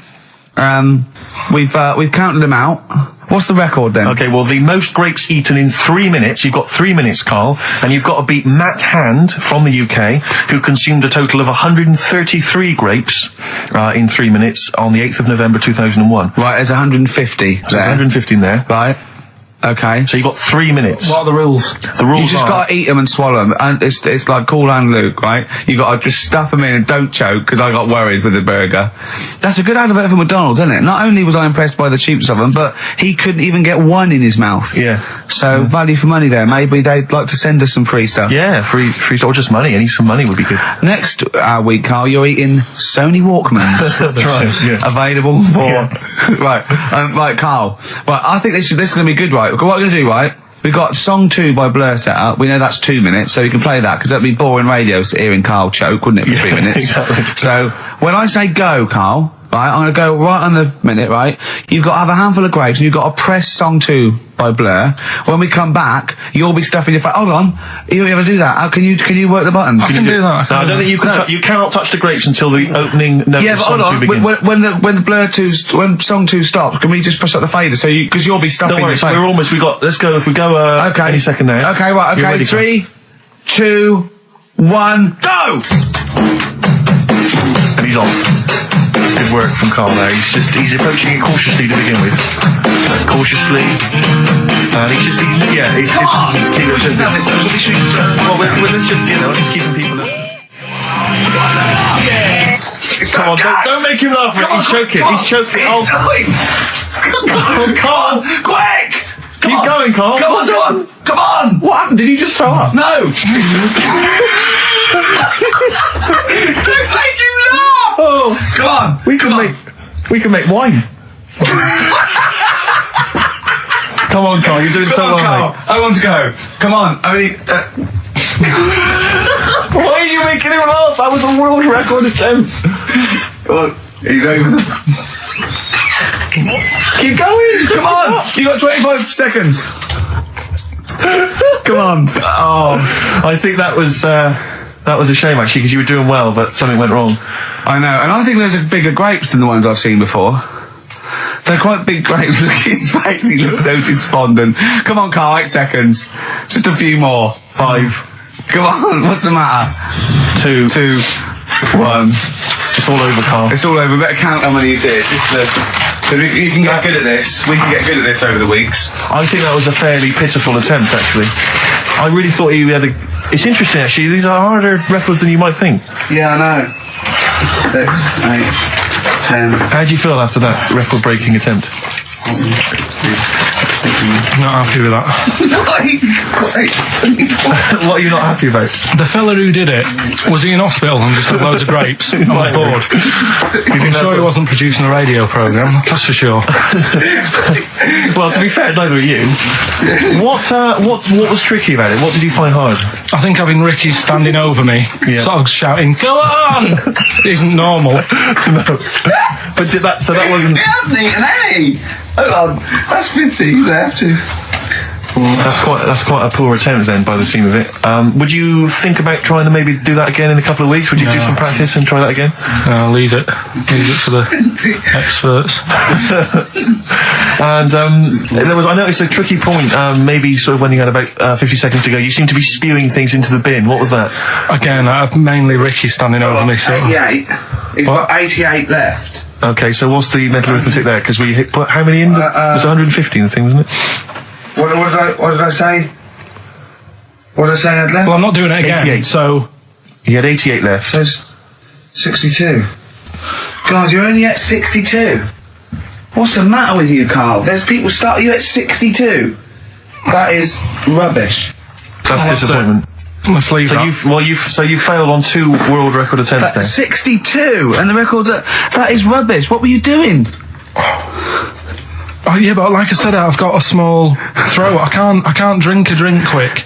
Ever since the Mr. Freeze Pops when I was 6, that I nearly choked on, I nearly died on. I can't go back. It'd be like asking, I don't know, someone who got run over to play Frogger or something. What's Frogger? What, you mean A real life computer Frogger? game. Well, just a computer game brings back memories, doesn't it? And I can't do that. What's Frogger? Does Frogger get run over? Yeah. It's a little frog. It has to run across a busy road. Do you know who he reminded me of? Apart from Hamburglar and Zippy and all that. When he was mentioning those grapes, because the shape of his head, it looked like a game of Pac-Man. Yeah. It did, as he was getting to him, it looked like... We should have had that music. It looked just like it. Oh, God. Remember there was a board game version of Pac-Man? Was there? I mean, the only thing that Pac-Man had was the fact that it was on a computer and it was a little face eating things. But imagine that as a board game. But there's board games of, like, things that you don't need board games for. Yeah. It's like there's board games of charades. Do you know what? You don't need that. It's like parlour games. Board games of let's watch the telly. Yeah. Let's play sit around. And it's all like 1999. You don't need it. New from Mattel, a stick. Simply run along, clanking it against a fence or a metal grate. It's fence stick. In a picture of it, oh, Nan, that's my stick. I'll tell you That's what. my fence stick. Do you know I saw in a shop recently the board game of Cold Feet, the TV show. That is a winner. You are John Thompson. Yeah. Go back. Yeah. It's a good game. Drink 8 pints. Go on. Songs of phrase. Songs of phrase, nicely done. Right, we'll get this going. How do you feel, Carl? Yeah, all Again, right, all disappointment. Disappointment probably to your family and friends. Well, I don't think they'll be that gutted, to be honest. Right, songs of phrase. Well, Carl, why don't we beg you to come up with songs of phrase? Because it's a big tease. People love that. Yeah. It's one of the hot new We've got quizzes. one more thing for you to eat. No, I'm not doing any more of that. Seriously. Play a song? Right, songs of phrase next. Right. That was rubbish, that half hour. Rubbish. That's great. Roots. The Seed. XFM 104.9. I bet that is a record. I've eaten grapes whilst DJing. Possibly. I'm assuming if there's any listeners out there that have a record-breaking attempt they'd like to see Carl undertake in future weeks, they should email in. I think Jono's got that one. Right, what have we got then? That's that. Right. That's the serious side now. Let's get on with the proper show. Right, songs of phrase. Yeah, let's do that. On to the classy stuff. Yeah. Do you want to do the prizes first? Right, now then, where are they? Here they are. I haven't seen these, but I'm excited as ever. Alright, we have a t-shirt there, arbitrary t-shirt that you have probably stolen off of someone. What does it say? Is it the Red Hot Chili Peppers? So That's if you found all right. that's not too bad. It's a big t-shirt there. On DVD, should you be giving this away? This looks like it's the film Don't Say a Word. Yeah. And it's it doesn't have all the proper packaging. It's literally the disc, the DVD disc, just loose. So enjoy that. The current album from Oasis, Heathen Chemistry, DVD, on DVD, The Life of Mammals, the complete series, the David Attenborough recent DVD, that. Walking with Cavemen, which I think is a DVD, it's currently on TV, isn't it? And, Well, there you go. Not Also bad. the X-List, which is a good new compilation, double CD compilation from XFM with loads of stuff on there, including Nerd, Snoop Doggy Dogg, Athlete, all sorts. Go on then, Carl. So not bad, actually. Nice one. Well done. Right, so, yeah, it's a phrase that's been said at some point, or said a lot on the show. We've had, like, Hairy Chinese Kid. We went back to, my mum had wind for 5 minutes and that. Today we're looking at, my neighbour had a horse in a house. Right? Yep. If you remember, we were talking about that probably about a year and a half ago now. Yep. Yeah, of course, Right. of course we remember. They've been talking about it ever since, Carl, I imagine. Yeah. Well, so, it's famous. It's a world famous phrase. My neighbour had a horse in her house. right, so this is this week's Songs of Phrase, and what I've done is I've got songs with those words in that make up that sentence. Yeah. You get to email in ricky.gervais@xfm.co.uk. There's 6 different songs, right? You email in with what? I don't what know. would There you- is 6. Me neighbour had horse in house. Is it really that sentence? My neighbour had a horse in her house. It does work. Honestly, it works. Yeah. Okay. Don't bother explaining it. You Just ready? play it. Right, Yeah. so here's the. Here it is. We're just head horse in a house. Right? What in God's name was that? Yeah. Name the 6 songs. Head horse in a house. Huh? Are we naming the artists or the songs? Either. Artist. Anyone who gets anything can get a prize. What's Jeez. more, Carl? Artist. Here we go. Head horse in a house. That's tricky, Carl. That's very hard. Once more. Head horse in a house. Email in ricky.gervais@xfm.co.uk. I'll give it Another letdown. Another It's letdown. brilliant, this. No.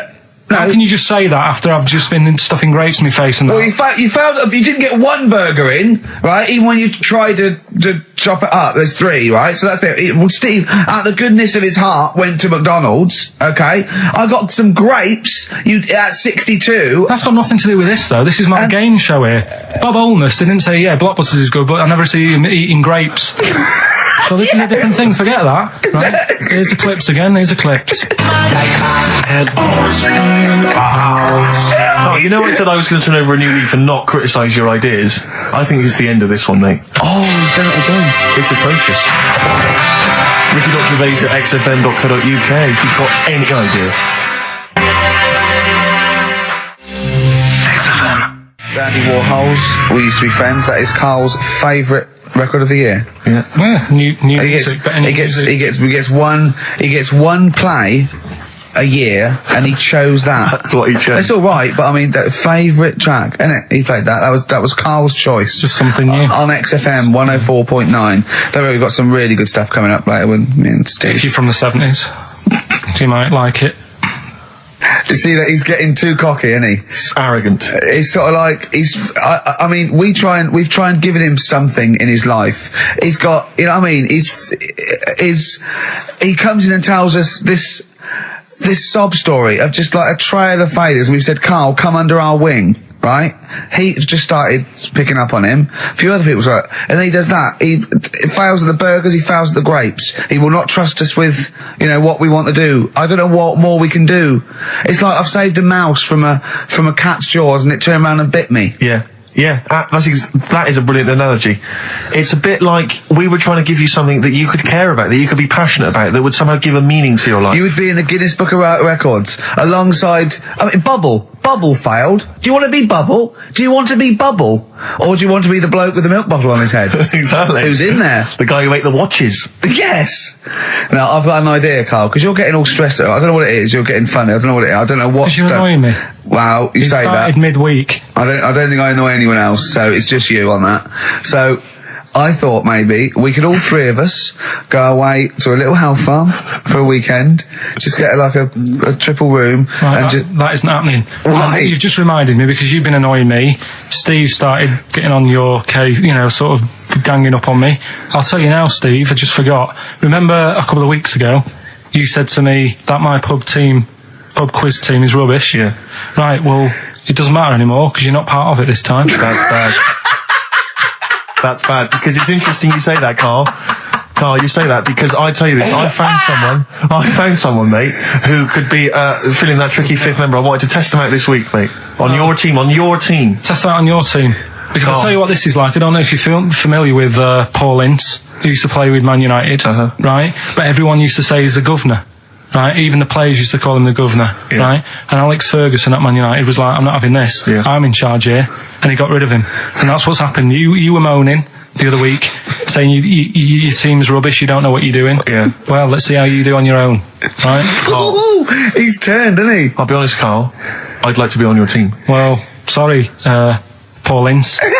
You'll have to go and join Middlesbrough, or wherever it is it's gone to. Carl, what can I do to get back on your team? It's not happening. I've already filled your boots. Don't let him have the upper hand, Steve. No, wait a minute. I'll tell you what always annoys me, though.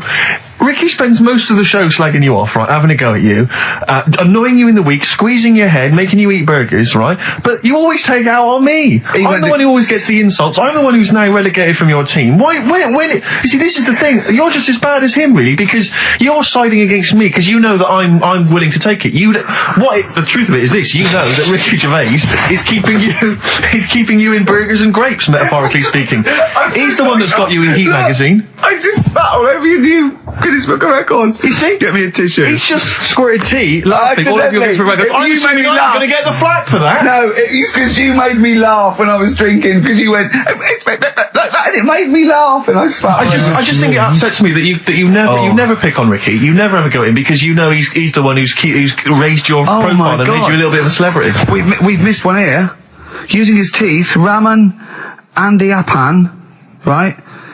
Husked a coconut. He did what? He husked a coconut. He's the fastest coconut husker in the world. What does that mean? I don't know. He pulls husks. What's that? His little face. What's a coconut husking? He pulls the husk off. Look at Carl just with his head down. Carl, come on. What's the matter? Because that cost me 20 quid. I know. Well, I'll see you all right. I've tea all over the world's smallest man. Why have they stood him next to the world's biggest man? Right, I'm in a bad mood now. Oh dear.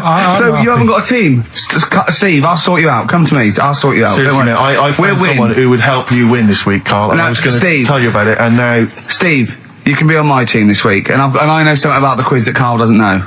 So... I'll tell you, I just think that it's so ungrateful. Whatever. So ungrateful. Right, songs of phrase, just give it a couple more plays. Just email in, we'll pick a winner soon. Ricky.gervais@xfm.co.uk. Well, this is rubbish this week. No one knows it because it's rubbish. Steve was right. There's 6 songs there, so if you know what they are, just... That's the end of that, I think. That's the end of songs of phrase. Email in. I think. We've got none there. No. That's the last week for that. Okay, well, why don't you give us some monkey news? Is it monkey news time? Come on, monkey news. We'll play a song and we'll... No, let's play a song. Oh, it's a great track. Cheer up, Carl. Is it new? Is this Waiting for an Alibi with Thin Lizzy. What year? Doesn't have to be new. It's brilliant. What year was it out? Oh, Einstein wasn't new when he came up with the greatest theory ever. Oh, hold on. Hey, hold on. You're not new. Waiting for an Alibi by Thin Lizzy on XFM 104.9. Right, okay, this is, with all the trauma in the world, I thought we'd come on a little bit, and he's just brought it right down. Little mank twat whinges. No, but I mean, do you know what I mean? He's had a go at you, he's thrown you off his team. I'm devastated by that.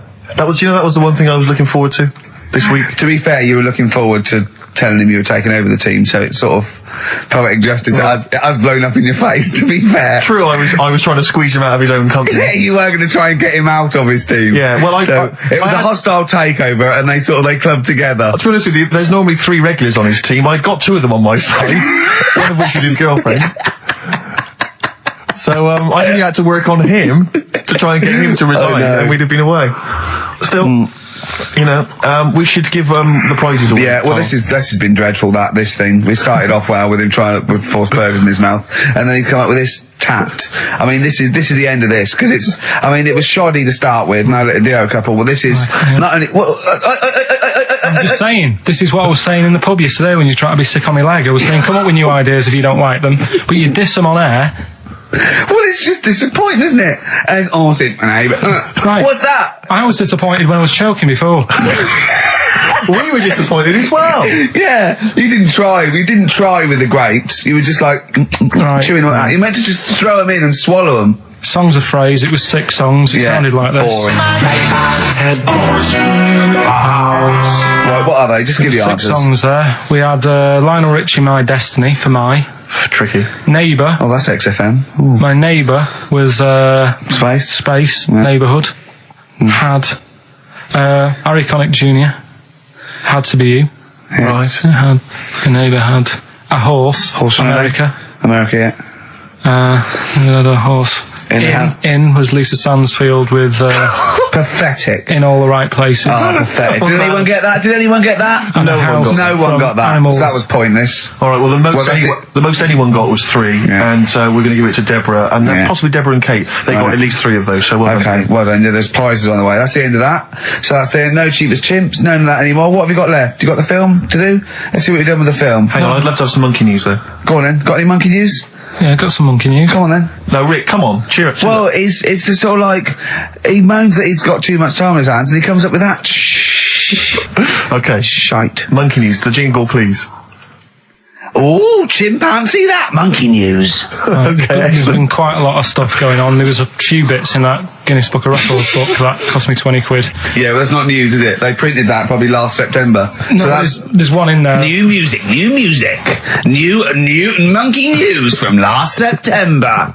You're a lord. Come on. Waster. Please, Ricky, monkey news. Right, there was this monkey in a zoo in Brazil. Right. And there's a little man monkey, a little woman monkey, and You're a scientist, aren't you? Go on. and they said the people in charge were like, oh, wouldn't it be good if they had kids, Brilliant. right? So anyway, the chimps used to stand sort of, they'd have their little caves each, and they used to sort of lean on the fence having a bit of a chat and stuff with each other. Like, well, gossiping, the equivalent sort of thing. Yeah. So anyway, they were getting on a storm, and like the zookeepers were like, Did you hear that, cheapest chimps this week? I thought it was fascinating. Yeah, just gossiping, I understand. So, what's any monkey news? I don't know, let's tune in. What was some monkey news this week? Come on. It was from last September. so they were, there was, stood there having a chat, and the zookeepers were like, I wonder if they're ever going to, have kids and that. Yeah. Anyway, it went on for ages, this just chatting, no sort of action. Blimey. So what the zookeepers did was, they said, I know, they'll have kids. Are we letting that go? They were just chatting. Are we just letting that go? We're letting it You know go. what I mean? Just doing whatever monkeys do. Okay. Right? So the zookeepers were like, yeah, I wonder when they're gonna, have some kids. Yeah. Anyway, what they decided to do, to sort of do to egg them on, Yeah. bought one of them a suit, one a wedding dress. Right. Keep going. No, I'm not having it. Shut up, Gervais. Fade him down if he's going to interrupt. I want to hear the rest of this. They got married. So they got married? Yeah, they got married. Right. What? That's the end of it. This is why I don't. Right. That's the end of monkey news. That's the end of monkey news. Don't do that again. You've got no features left. Why don't you like that? Well, it's not a story. It's about 2 chimps chatting, which doesn't happen. The zookeeper's going, well, I wonder if they're going to ever have kids. Egg them on. They got married. That's the end of the story. What are you talking about? Hang on, just calm down. Let me just check that you didn't make a mistake there and didn't lose out. What do you mean you didn't make a mistake? Wait a minute, he may have just left out a fundamental piece of information. What, that the story? That would have made it into a story. Right. Let me just check the facts. So they bought them wedding outfits. They were married. Did they propose to each other, or were they just forcibly Don't married? encourage him. Just forced onto And it. then what was the outcome? Once they got married, what happened? They fell in love? Yeah. Whoa. It's not a marriage, Carl. Be quiet. It's not a real marriage. I don't know what you've got in your head. It's like the head of Homer Simpson. I'd go in there and there'd be a wedding reception and there'd be a couple of fights and they'd be talking about stuff. They got married. They fell in love. Did they have children? They're not back off the honeymoon yet. Play a record. You got no features left. You got 1 feature left to come back to the film. Eve Satisfaction, new single. Yeah, XFM, quick, play it. Right, we've waited 3 weeks. We are going to play it. I don't care whether we're late. We were late in because there was news. So, play it. Which film are you in this week? Looking at Silence of the Lambs. Right, play it. Just play it. Have we got a question? Well, come No, on, who the question cares? after. Who cares? Should Carl carry on? Play it. Right, Silence of the Lambs. The bit where Jodie Foster is having a chat. Good evening, Clarice. Alright. Just thought I'd come and see you. How very thoughtful. Don't mind me popping in though, do you? It's just no one else is interested in the sort of things I like talking about. People will say we're in love. Well, say what they want. Did you hear the show last week? We were talking about gay people, if they should have their own toilets or not and stuff. That was good. It's alright, alright. Got a good debate going. Enjoy doing the show. It's a favourite part of my week, really, just talking about weird stuff and that. Oh, Clarice, your problem is you need to get more fun out of life. I have a lot of fun in my life. You know, come and see you and spend a lot of time on the internet looking up weird stuff. Reading something about a hairy Chinese kid. There's another thing, there's a fella who no arms and legs, is known as a pillar man. Everything you need to find him is right there in those pages. Bizarre magazine. Yeah, I get this. The hairy Chinese kid, what annoys me is he could sort it out. He could just have a shave, couldn't he? Do you know what I mean? No, he cuts. Does he? Well, he used some like Emacs stuff. Yeah, don't be getting funny with me just because you're in a bit of a mood, right? You know you shouldn't eat people. Your eyes are bigger than your belly. I've always said that. So I'll see you later. Interesting. Atmospheric, moody, and the question is, okay, here I have it this. How many films have been made featuring the character Hannibal Lecter? How many films have been made? They haven't got time to phone in now, have they? No, they can email in, they'll have time. Do you care? I don't care. No, exactly. Ricky.Gervais, XFM.co.uk if you can be bothered. If you're interested in what, and you want a $4.99 copy on VHS of Silence of the Lambs. He's dissing that as well, Carl. What do you think of that? Bit annoying, but that's it for this week. But remember what happened when... No, it's not. It's 9 minutes to 3. How can that... Tell him, Steve. No. How can that be it? It's 9 minutes to 3. What's he doing? Is he playing a record? Carl, what can I do to get back on your quiz team? Well, you're not. Right. Songbird Oasis, right. Send Carl a little present. Send him some essential oils or something, or, a little lavender pillow, or just a little message. Send him a little message. Tell him it's all worth it. He's getting all grumpy, aren't you? I just get sick of it, that's all. It's not worth it for going through the stress for 30 quid every Saturday. You lying little... You'd get more than 30 quid. Oh. Not much more. Anyway, Steve, who's the winner? The winner is Mike McNulty. He correctly answered the fact that there were 4 films featuring Hannibal Lecter. There's a downer now, isn't there? There's a downer. I think it was you, actually. I mean, I don't know, Carl. It's not like I'm just trying to win myself a place on your team, but I actually felt that Ricky was really I gave him grapes. I thought Ricky was discourteous, if that's a word. I thought he was rude, aggressive, unpleasant. As one person emailed in, a dickhead. So someone also said you were fat and talentless. I don't like those emailers who do that sort of thing, but one of them said you were really, really annoying. Well, cheers for that, but you're still not on the they team. didn't like what you were wearing. So, back next week. What did you say? He went, cheers for that. 104.9 XFM. You alright? This is Carl, producer of Ricky Gervais and Steve Merchant. They're not about today. Ricky's on holiday. Steve couldn't be bothered. So I'm left here with all the DATs. That's a digital audio tape of all the shows they've done since they've been here over the last, I don't know, year and a half or something. So we'll play you some of the best bits. Alright, so here's the first bit. Like, that got a load of attention in the press, but the Trisha programme got nothing. Okay. Which, I know, well, Steve called me up in the week, right? Like 10 o'clock in the morning, I was at work, and he goes, What do you think so at 10 o'clock? Preparing this show. Most people go to work about 8, 9. Are you watching Trisha and that? I said, no, what is it? He goes, oh, you'll be loving it, right? Freaks, was it, Help Me, My Mum's a Freak? Siamese twins. Right. So I couldn't watch it, but he said, it might be on again because they repeat stuff on ITV2. Right. So I had my dinner late, right? Instead of having it at like 1 o'clock like I normally do, Yeah. I had it at like 2:30. Yeah. Sat in the office, put the telly on, ITV2. These Siamese twins. Did it blow your mind? It was amazing.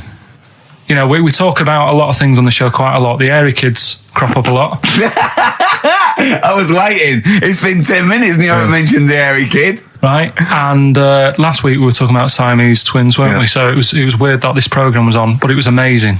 I mean, what I think you can't refer to them as Siamese twins. I think they're known as conjoined twins. Why? I think Siamese is maybe considered derogatory or as an old antiquated phrase. Yeah, I think it's because the first famous ones were actually from Siam. Right. But And that doesn't exist anymore. No, conjoined, Carl. Yeah. Get the phrase right. But you'd think that if that's happened to you, that wouldn't be that sort of offensive. The names that you must get called. Right. You think that's the least of your Siamese worries? twins, I'd say, well, that's, yeah. Now, were you stunned by where they were connected? Just live with it, we'd say. Because they were connected, of course, at the forehead. Oh. Sort of, which was quite extraordinary. Well, there was one set of Siamese twins. One had a job and the other one didn't. That's ludicrous. Yeah. The other one was unemployed. The other one had a job. She had to go to work. She had to get up at 6 o'clock on a day I'm off. supporting you, literally. Yeah. Then they get done off the social for sort of... Yeah, because the other one was signing on. That wasn't a question that Trisha asked. Annoyingly, because I know that much of the audience was thinking that. There was a few things that didn't crop up. What questions would you have asked of them? Because what things did you feel weren't mentioned? I'd love to just watch Carl watching amazing things. Exactly. Do you know what I mean? It's like early learning thing. Mouth slightly open. Yeah, some mouth slight open, saliva. dribble, looking round to see if anyone else has seen it. You know, I hate that. Like when a cat sees a bird land on the balcony. Exactly. It can't believe it's luck. I'd probably say, how do you buy her like a birthday present? A surprise gift, yeah. Because everything's ruined. Sure. Right? I'd probably ask... Yeah. Well, did you not think it was interesting that one of them had a boyfriend? Well, that was a bit weird, wasn't it? Uh-huh. But what was the other thing I was thinking when I was watching it? I was thinking if one got into crime and that was sent to prison, Right. what would happen? How would you handle that? It's brilliant. It is brilliant. If a chimp could talk. And what was the other one? The other thing was, what do they talk about? Because it's not as if you can say, well, guess what I did today? Do you know what I mean? Yeah.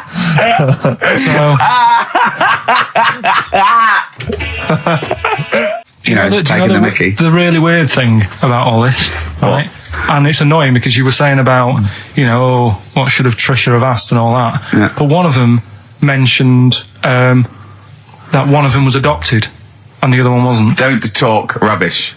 No, seriously. I didn't understand it, right? Of course you didn't. And then Trisha sort of said, well, let's have a chat. And they were like, no, I don't want to go into that. What do you mean one was adopted? That's what he said. One of them... don't quiz me on it, but that's what was said. Hello there. I'm a multi-millionaire. And I've just seen your orphanage. I'd love to adopt one of your children. You'd like to adopt one? I'd love to adopt a children. I've got loads from around the world, so I'd love to adopt one. I'd give you $10,000 towards your orphanage. We'll speed it through then, yeah. Okay. We've actually got 2 left. I only need one. I'm only interested in one. Yeah, I don't need any more. Don't need any more. They're sisters. I know it would be tragedy to break them up, but I really need one. Now break it up. There's the rub. You see. Sure. You just need the one. It's $10,000 now. You can have that. I'll sign it now. But I don't want to discuss it further. I'll bring her around. Brilliant. Okay. Ding dong. Hi. Yeah. Brilliant. You brought my kid, right? Yeah. There she is. There. That's a joy. Yeah. Okay. Just standing next to a bush. Yeah. Do you want to? Can you bring her out? No. Me? There's nothing behind the bush. So you just want. I just want to be able to walk 360 degrees round her. Do you want her or not? Yes. I can't believe it. What's that little trolley?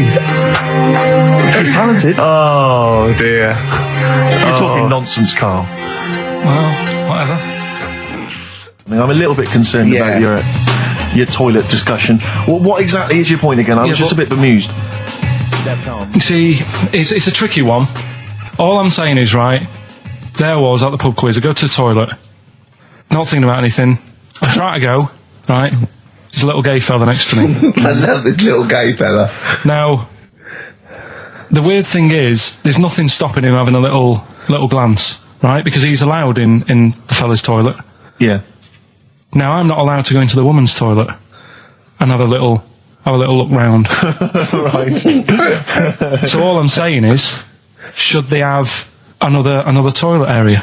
What, for gay people? Yeah. And so this would be gay men and lesbians? Is that going to complicate things? Well, I mean, I can only assume. I mean, to what point? Ask you a question, right? If you're intimidated, that's a shame. But you know, most gay men aren't looking at your knob.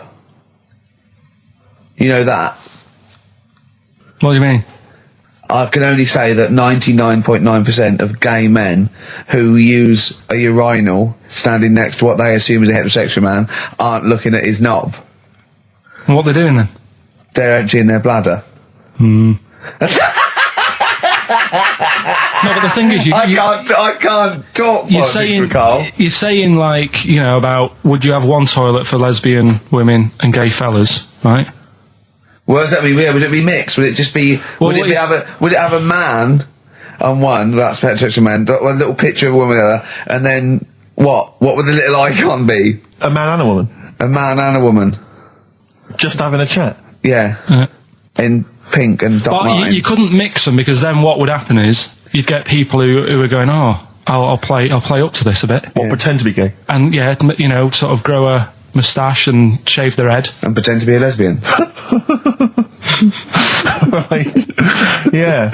So I see. So you know, people pretending to be gay so they could go in and have a look at the lesbians. Yeah. Right. So that would mean that we need 4 cubicles now, would we? Yeah. No, this is fine. 4 cubicles. So every pub now. How many toilets do we need? Every pub's now got 4 toilets. Oh, Carl, bisexuals. Yeah. Now, interesting. Bisexuals. How many toilets do we need now? Call the council. Do you use any? Huh? No. No, because they're interested in everything, aren't they? Because a little bisexual fellow will be looking at your knob. Right. With them, Yeah. what you just have a door. You open it, and there's one urinal there, so you can't get a queue. They have to sort of wait. I just thought that, well, why can't there just be a thing between the urinals, so no one can look at anyone else's knob? Wait a minute. Just to go back to Ricky's point, what stops, even if we've got the toilet for gay men, what stops the gay men who want to have a look at your willy going in the regular toilet and pretending that they're straight? Most men don't wear gay across their No, head. exactly. They don't have a tattoo. There's no branding yet in the British house where they have to declare. So we're going to have to expand this. What So we've do all you- got to carry identity. Do you know you can see a gay, can you? Coming a mile off. No? No, I'll just hold it in next time. No. Can you tell gay men? Do you know a gay man? I'd say probably if you did if you lined some people up, and said point them out, I reckon I'd get. But hold on, we're not talking about people dressed in leather with the arse cut out and an handlebar moustache. Yeah. We're talking about the everyday, non-seen. Of course. Yeah, but I mean, suppose I put you in a room and there was 10 naked men, right? Yeah. And there's 5 gay men and 5 hetero. Could you walk along that line looking at those gay... Am I naked? No, you don't have to be naked. Why would you have to be naked? To catch them out. Play a record! How would you catch them out? Don't go into it. Don't go into it. Play a record. And then the other thing is the one that I was reading, the world record with the fellow who's pulling a train with his teeth. Does that make any difference that he's done it with his teeth? What do you mean? Well, what difference does it make? Well, isn't it? It's quite hard to pull a train with your teeth, I imagine. Well, it's pretty hard to pull a train. All I'm saying is it because he couldn't beat the fella who's pulling it with his hands? Well, this is my point. I think there was one bloke with a record for the running backwards 100 metres was sort of like 11 and a half seconds. And I was thinking, turn around, you'd probably have a really good go at that. Do you know what I mean? Yeah. It's sort of like doing a marathon with a milk bottle on your head. Take the milk bottle off and see how fast you can go, you twat. But you can just tweak it, like the fella who has done the pegs on the face, right? Yeah. His name's Gary Stretch Turner, right? Right. So he's sort of cheating already if he's got a stretchy head, right? but you are, right, you are one of the most stupid humans I've ever met. Well, get me in the book. Yeah. Right? Well, listen. So Gary Stretch Turner, right? His record is 153 pegs. Yeah. he did it again, and he only got 150 on. So he hasn't broke his own record. Right. But what I'm saying is, if he tweaked it a bit more, would that make a new record? What? Well, if he said, I've got 150 pegs on, but at the same time as eating a burger. I see what you mean, yeah. He'd be the world record breaker for pegs and eating burgers at the same time. Yeah, just change it a bit. If you know you're not going to make it, just do something else. I'm assuming the rules are set at the beginning, Carl. That's it. That's where they say, right, you're just going to do the pegs thing. You're not going to introduce burgers halfway through, are you? Definitely not. And then they have a go. I was on one leg, not interested. How many pegs? 150. Can I just ask very briefly, I was quite interested by the family had to move because they lived on Butthole Road. Yeah, I quite like that one. I don't know if I've told you before, Rick, where I used to live. I'm not going to tell you the name of the street that I used to live on, not on air, because my parents still live there and I don't want to, But I'm going to write it for you now. This is the genuine name of the street I used to live on. Just imagine when you're at school. Yeah. And like in class, for instance, in French, you've got to say, you've got to answer where you live. Yeah. J'habite, wherever. Yeah. That's the name. This is actually the name of the street we lived on. No, it's not. I swear to God. That is... Absolutely right. I could phone my father now and he could confirm that for you. No, I swear because he doesn't want to God. And I tell you that... But listen, do you know what worries me? It's the apostrophe S. I know. Because that's blatant. Yes. Amazing, isn't it? That is incredible. But imagine how embarrassing So if I look that up in the Bristol... You will find that in the Bristol A to Z. I swear to God. That is really... Why have you never told me that before? I can't believe I haven't. That's I'm incredible. still embarrassed now. Do you know, whenever I have to phone up, if I have to give that address, I always spell it instantly. Really? Like, somehow that'll hide it, that'll disguise the name. But I can't get over that. Anyway, if you perhaps live in Tits Avenue, or... Wankling Drive. Wankling Drive, just get in touch. Let us know, we're not really interested. This is XFM 104.9, I'm Ricky Gervais, with me Stephen Merchant. You're listening to the best of, basically, Karl Pilkington. This is a bit easier, but I still think it's a good one. So this is, we should explain what this is if you just tuned in. It's one of those stupid lateral thinking problems. That Karl himself has created. Yeah, that was his homework. Right, this one. It's a fella. He has a normal day doing stuff. Nothing wrong with him. Right? And it's the twist in the tale. It's just like Tales the Unexpected. Yeah. Just a normal day, nothing wrong with him. Hold on, though, he's got the legs of a fish. Go on. So that's what he's been hiding, his legs. So Go on. He does his the legs of a fish. Sorry, Karl, carry on. He has his working day and that, and then he gets a bit tired. Goes to bed. He puts the light on, leaves it on, goes to bed. Oh, that's crazy. That's mental. I can't think what's happened. Anyway, here's Radiohead. Right, okay. The question is, why does he put the light on when he's going to bed? He's had a normal day, he's come home from work. Is that right? He's come home from work, or he's not been working? Yeah, he's just been out? No, it's been working and stuff, I think. You think? You've made it up, Karl, you can decide. So the question is, why has he put the light on when he's asleep? There's a reason that he's put the light on when he's asleep. Has he gone to sleep? No, Karl, don't shrug. You're meant to answer these questions. He put the light on before he went to bed. Yeah, and the question you're asking me is why? What's the scenario? And the light's on and that, but he's gone to sleep. Yeah. He started reading and then he fell asleep. No. Did he intentionally, for some reason, put the light on? Every night. It's mad. Sounds mad. That's Karl, doesn't it? Every night he does it. Yeah. He puts the light on when he goes to sleep. Karl, is the point of this, he puts the light on for a very good reason. Not for us, but for some people. He's blind and it's always been on and he thinks he's turning it off, but it was on in the day and he thinks he's turning it off, but he's turning it on because he's blind. That'd be stupid. That works. No, that works great, Rick. Yeah. Thank you, Karl. So you've got to come up with... Hang on. If you're blind, why would you put a light on? No, he thinks it's off. Yeah. But why would he turn it on anyway? Just think so he doesn't get burgled, so people know he's in because he can't see him. So he just he puts the light on when he's there, then he turns the light off when he goes to bed, so people think it's fine. But he's got it out of kilter, and actually he's walking around in the dark all day. I don't believe that if you're blind, you turn your light on. I don't think you'd be living on your own, would you? I'm not having that for a second. Do blind people live on their own? I'm not having that for a second. Well, some people do. Lonely blind people live on their own. No, if you got bad eyes. Any of them women? Are there any blind women who are living on their own? No, I mean, if you know of some blind women... 08700 800 1234. We've gone through this. If you are a blind woman with no standards and you don't care annoying voices and smell, then get in touch with you. Yeah, I mean, you've got to be within the ages of, say, 25 to 65. You know, Right. well, call it 75. You fussy, all of a sudden. I know. Yeah, go on. If you were blind, would you live in London? Because someone said yesterday there was one struggling outside in Leicester Square. And I don't understand. If you were, I mean, you know, That might have been a tourist. but why come to London if you're blind? It's the worst place in the world to come if you're blind. To hear the sights. To hear the sights. It's a bit mad, isn't it? They do the same job. They have tourist needs like anyone else. Yeah. No, but it sort of stinks, and you'd go away going, "Oh, it's not that good." I just thought that I thought it was a bit weird. Well, never mind your concern for the partially sighted or sight impaired people coming to London. Get on with this. Yeah. So there he is. Yeah. It's like, oh, a bit tired. Yeah. Just put the light on. Get to bed. Yeah. So he turns the light on and he goes to bed. Yeah. Oh. Should we play a track? He's not sleeping on the job. He's a lighthouse keeper. Well done. Is he a lighthouse That's keeper? not it, Carl. He's a lighthouse keeper. Right. Why wasn't the light on all the time? It's light in the day. You idiot. Play a record. What? Play a record. You're a buffoon. No, actually, the light isn't on in the day, is it? No, it's not.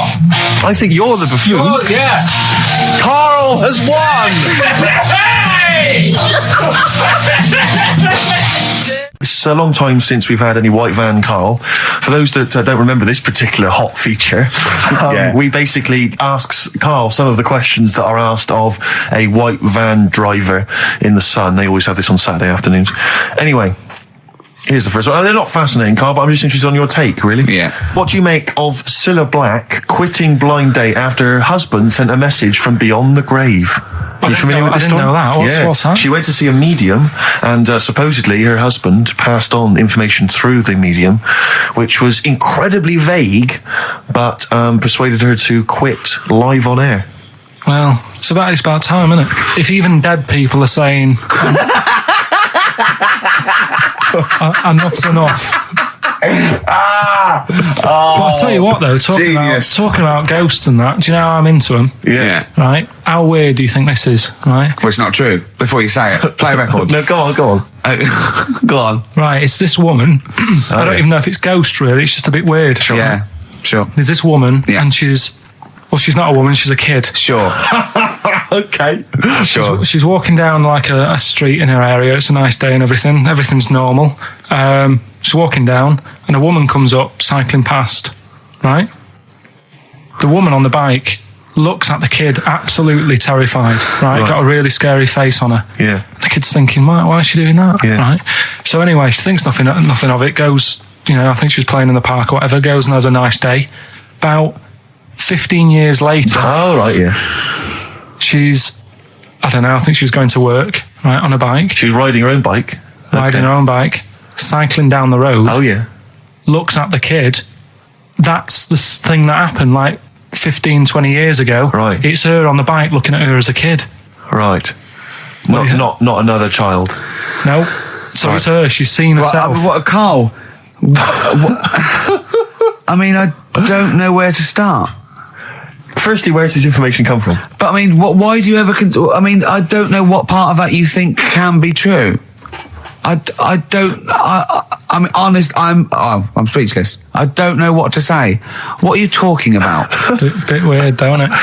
But it's not true. It didn't happen. Nothing happened like that. She said it did. Well, then she's wrong. She said she saw herself. She saw herself as a kid, didn't she? Did she carry on riding and as an adult when she was a kid. Did she stop and talk to herself, or did she ride on by and think that's a bit weird? There's me as an 8-year-old. I won't stop. I'll be late for work. yeah. If I'm late again, the boss said he'd be in trouble. Yeah. Well, and where is this information? Did it happen to someone you know? No. You overheard it on the bus? No, it was in the 14 Times. Ah, right. Well, that's the answer. Good. We've got to the bottom of that. Right, good. Well, Carl, what are your thoughts? Why have you stuck it out here? Nothing better coming in, I thought. Well, I'll tell you why, because you're always on holiday. You don't do a lot. You get paid, well, doesn't he, really? He's a moany. He doesn't try and get on at all. He doesn't deal with people. He moans about everything. And, so he's... I'm alright, I've got my own little room and that. Yeah. Like a cage. It is like a cage, isn't it? And he can shut the door. If people walk past, he goes, shut the door. He doesn't want them looking in. He's like a miserable old chimp. We noticed today how much he's simian, isn't he? He's very strange, actually. We maybe should try and get a picture on the website, because Karl's arms are particularly chimp-like. It's very, very strange. Because he's got that he's got long downy hair. It's and not the like long extended knuckles. Yeah, and his totally round face that sort of the chin goes back and the dome of his cranium. I think, quite seriously, I know we sort of share about 98.5% of our genetic material with bonobos and chimpanzees, but I think he's got a little bit more. Yeah. I honestly think he's a little bit of a throwback. Just his line, they just kept to this sort of really the ugliest one in the cave and the tree, and he really didn't come out of it. I'm not saying you are, I don't think you are. Yeah, you're chimp-like. No, it does annoy me. My hair annoys me on my body and that. Because I've got like hair on my little toes and that. Have you? Then on the legs. See your little toes? Can you pick things up with them? No, it's tried. Okay. Well, that's the finale of this week's show. We're going to see if he can play a record and put the fader up from a tyre while swinging on a tyre, just using his hairy toes. Yeah, I've sort of got hair all the way, but then it just runs out where it should be on the top of your head. Yeah. Is this part of the reason why you're always uncomfortable about being nude or around naked people? Is that partly the reason, do you think, because you look so grotesque? Well, when I'm on holiday, I don't really like wandering about without a top on unless it's a quiet beach or whatever. Sure. So what would you normally wear? Need. I just have like a nice sort of light, summery, sort of linen shirt, maybe, just a few top buttons open. Yeah. But I don't like... The naked body isn't that nice anyway, is it? You know what I mean? Whatever it is, if you're a cat and you're shaved, you don't look that nice. Do you know what I mean? But with I think you'll find a cat is naked even with its fur on. Cats don't wear clothes. No, but what I mean is, a bald cat isn't that good. You know, it does me head in that I'm bald. I'm not, I wish if I could have hair, it would be nice, but that's life. Would you prefer animals to wear clothes like Mickey Mouse does? Or Goofy? You know that I don't like nudist and all that. We've done it. But don't you think sometimes you could sort of like maybe fancify a little bit, like if there was such a thing as an ape salon, and there isn't, Karl. There isn't, right? Would you give a orangutan a trim, maybe sort of his hair? Because some of those look like they're going bald, but they've got a comb over, don't they? They should just have a shave. When it's like that. That's what I did. Just take it back. And the underarms as well. Yeah, they've really got a lot of underarm hair. Even the women ones. Really? Yeah. That's disgusting. I know. I don't even know why they breed. I don't know how they laid some of those horrible old hairy ginger orangutans. Yeah, they are particularly grim, some of those. I know, yeah. The big ones. I know. Ginger ones. Yeah. You can't be happy, can they? What is that? Where did that happen, the ginger thing? Why do people give them a hard time and that? Well, you just gave them a hard time then, so why did you do it? You were just buying in, were you, to people do sort of give... I don't understand why, but ginger people get quite a bit of stick, and I've never understood it. No, it's just, I don't know why. They do, don't they? I don't know, it might be historical, it might have been because... I'm sure they don't everywhere in the world. I'm sure it's probably... Oh, they are. They're always... I've said to you about even, like, ginger cats are always fat, because they're sort of sick of it, probably. Wait. Ginger cats, what do you mean? When you see a ginger cat... They've been eating, because they're upset, fed up they've been bullied. You never see, like, a thin, happy ginger cat running about. It's always overweight and looking a bit fed up. It's just a good point, isn't it? I wouldn't say it's a good point, Karl. It's a point. So last week, the Chinese don't age well. Now, anything ginger, including cats... Yeah. No, sick of it. No, but I'm just saying... Are you ginger? Would you like to take issue with any of Karl's points? 83 XFM is the text. You can text us. Maybe you've seen a thin ginger cat. I'm not having a go, though. That's what I'm saying. I'm just saying it's weird how people give him a hard time. And it's if I could have hair, I'd go for ginger hair rather than being bald. Really?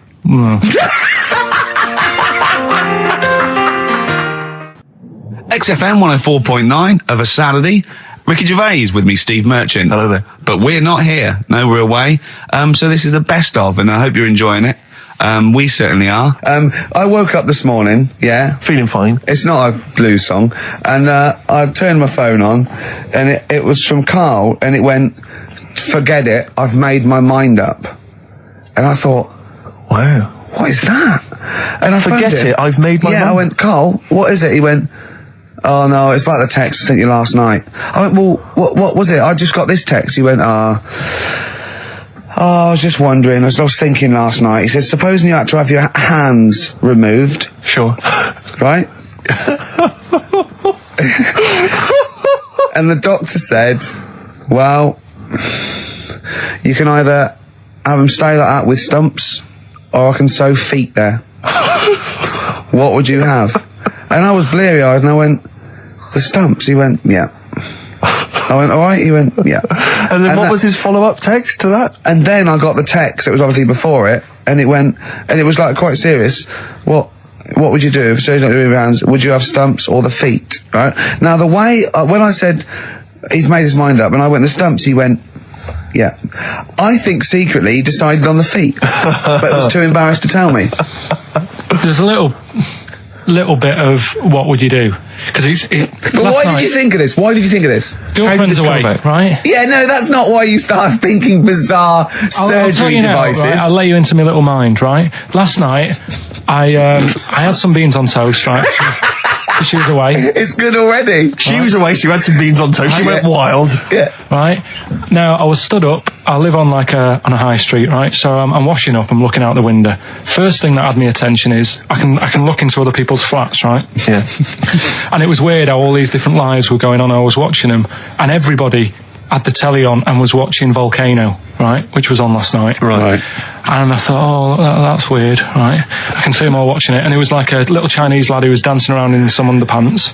Yeah. And then there's a little old woman who lives downstairs who was reading a book, and she's always reading a book every night. And it's like, I have a better life than her.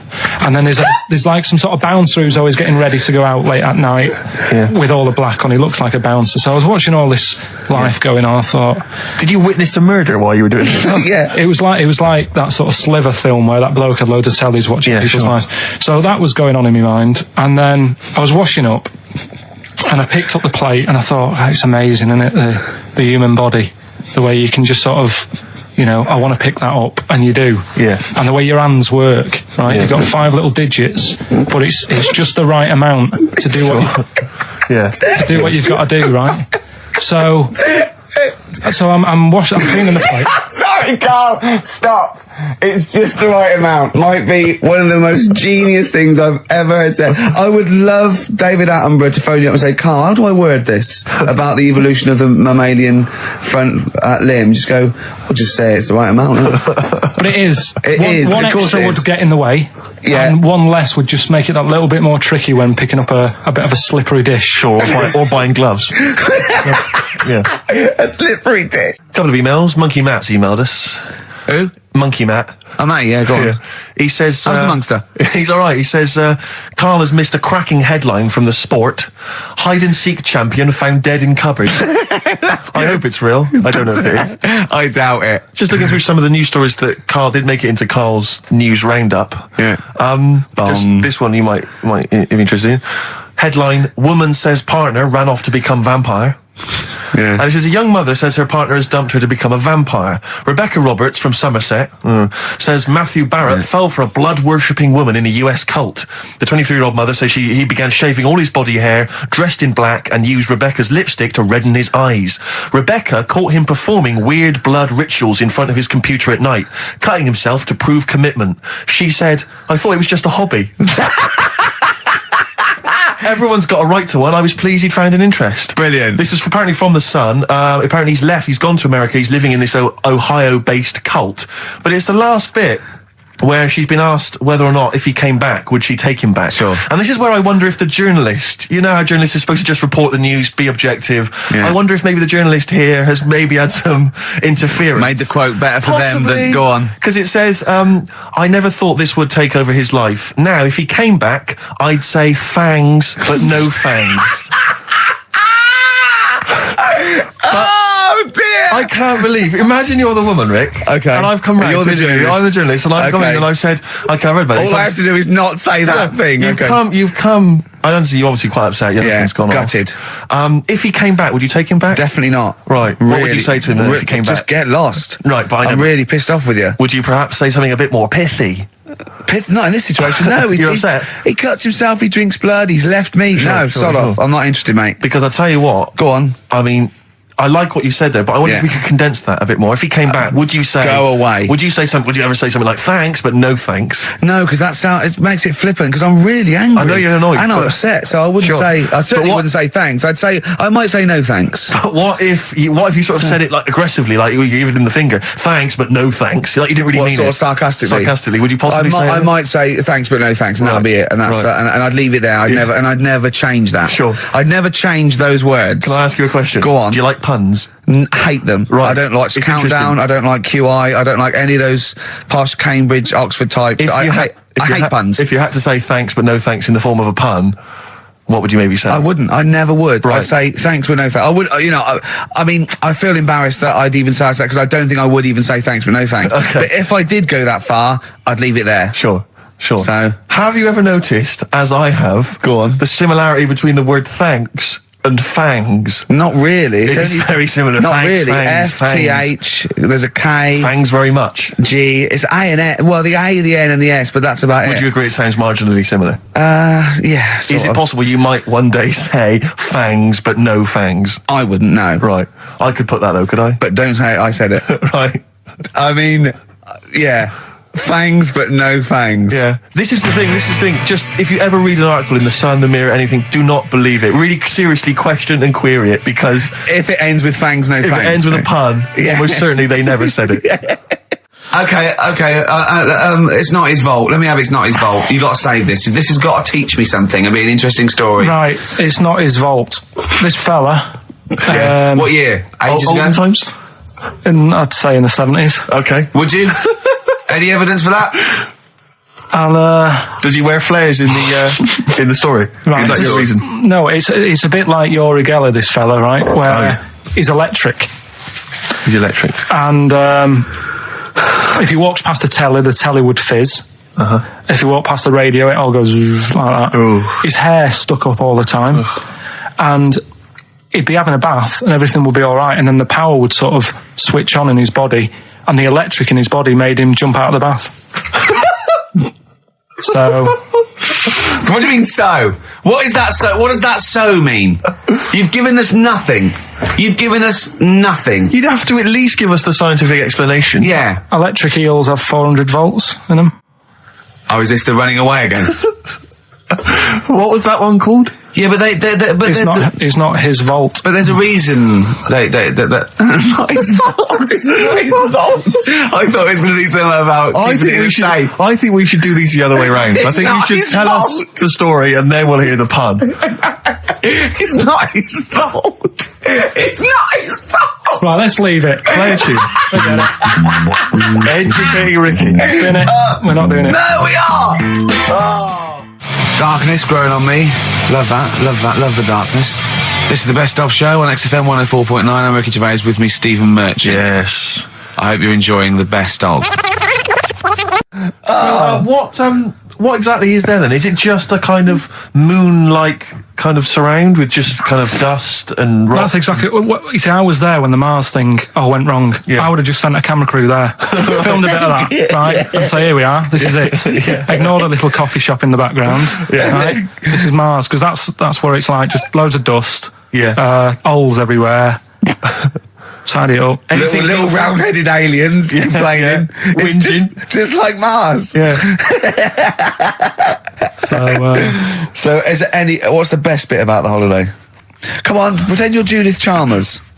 I have been doing. I would have done all. I would have said that. Don't bother.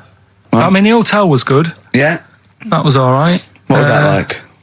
It's all right. Just, clean. That's all you want, isn't it? See, that's not quite what Judith Chalmers does. She doesn't go, what's the hotel like? All right, yeah, clean, innit? All right. Well, what was it like? What was it? 3-star, 4-star? Did it have a swimming pool? What was the room like? Yeah, had a swimming pool and that. Yeah. Yeah, it's good. I think it was one of the better ones on the island. Okay. Nightlife? Wasn't really. Bars? Wasn't really. And there was a bar. There was some bands playing. Yeah. Not very good. Food got a bit boring. Yeah. It was always the same food every night, but they sort of themed it and made out as if it was different. So, like, on Mexican night, it'd be chicken with a nacho on it. Right. And Chinese night, sort of chicken with a little prawn cracker on it and stuff. Sure. But that got a bit boring. That's me just turning on my phone because I want to read to you a text that I got from Karl. I think you sort of sum up the holiday in this text, don't you? Do you remember it? I can't remember. Let's have a look. Let's have a little look. Let's go Instantly, to what did Suzanne, your girlfriend, make of it? Similar view to you? That they should fill in the holes? Yeah, it's just that thing. You see, I went on a coach trip, right? And you go and see the volcanoes. Like I say, there's 36 of them. Yeah. Which, how many do you need? And when we're on the coach going round all these volcanoes, the fella on the front's going and look out your left window at the moment, and there's a volcano. And if you quickly look out at the right-hand side there, there's another one. Right. And on the left, he's just like, all right, we've seen it. Sure. Do you know what I mean? Yeah. And that trip, I mean, we'll talk about that trip in a bit. Right, this is the text I got from Karl, right? All right. Been up to a volcano. Been in some dead artist's house who built his house in the lava. They said they would show me science with volcanoes, but all they did was chuck some water in a hole and it shot up in the air. No dwarves in the canteen, no scousers here, but there is a Swede woman with a big head. She looks effing gormless with a cap on. All right? So a little reference there to... A Swede woman? What's that mean? Do you mean Swedish? Yeah. Or she looked like a vegetable? No, the Swedish woman. But they've all got sort of quite big bill, aren't they? And I sent him a text. Oh well, it's just good to be on holiday because I'm working. He sent back. So am I. Just been watching Sky News. There is a school for monkeys who want to get a band together. Is that monkey news for later?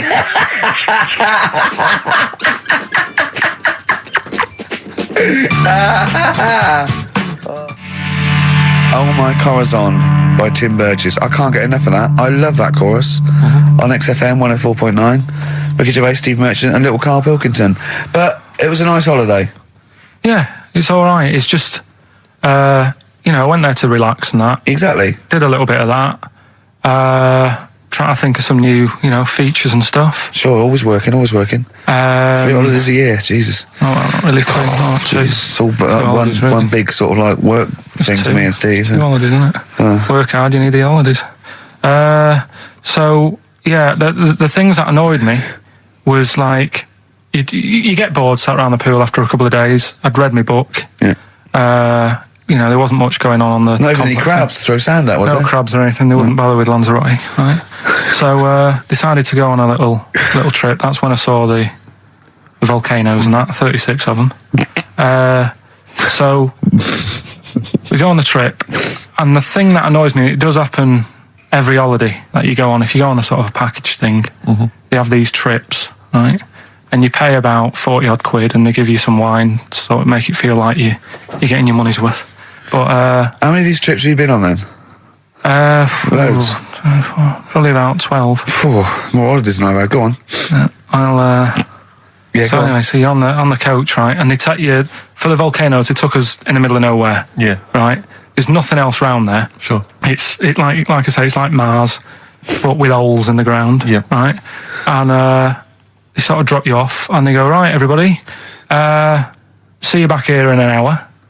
There's loads of volcanoes for you to look at, and a coffee shop over there. And for a fact, right, you don't need an hour there. You could just say, well, just keep the engine running because I'll have a look in this hole, we'll get back on, give us 5 minutes. Don't need an hour. Absolutely. But that they've got something going. It's a backhander, definitely. What, with the coffee shop? Definitely, yeah. They go there and they get everyone to have an ice cream and a coffee, and they sit down, have a fag, talking to the bloke. Yeah, and it's like, cousin. Yeah. How much was the coffee? Was it probably about €3 euros, so I think it was $3.50. Sure. Yeah, which is, I don't know what, that's about £2.50, isn't it? Yeah, they've stitched you up. Well, it's like those people who, those cab drivers that you'll meet at sort of 3 a.m. who've just got a car and just went out with a car. Yeah. And just, I'll pick people up and charge them. Yeah. I got in one once. I said to him, a guy just pulled up. I said, he said, I was in like East London. I'm going back to North London. I said, going to Swiss Cottage. He went, sure, hop in. We set off. He went, do you know the way? I said, well, not really, no. I thought you know the way. You're in a cabbie, aren't you? He went, no, don't really know the way there. I said, have you got an A to Z? He went, no. I thought, well, if you're going to go out just on the, just winging it as a cab driver, two things, take a map and a torch. He didn't have either. He said, well, I'll probably get to Camden.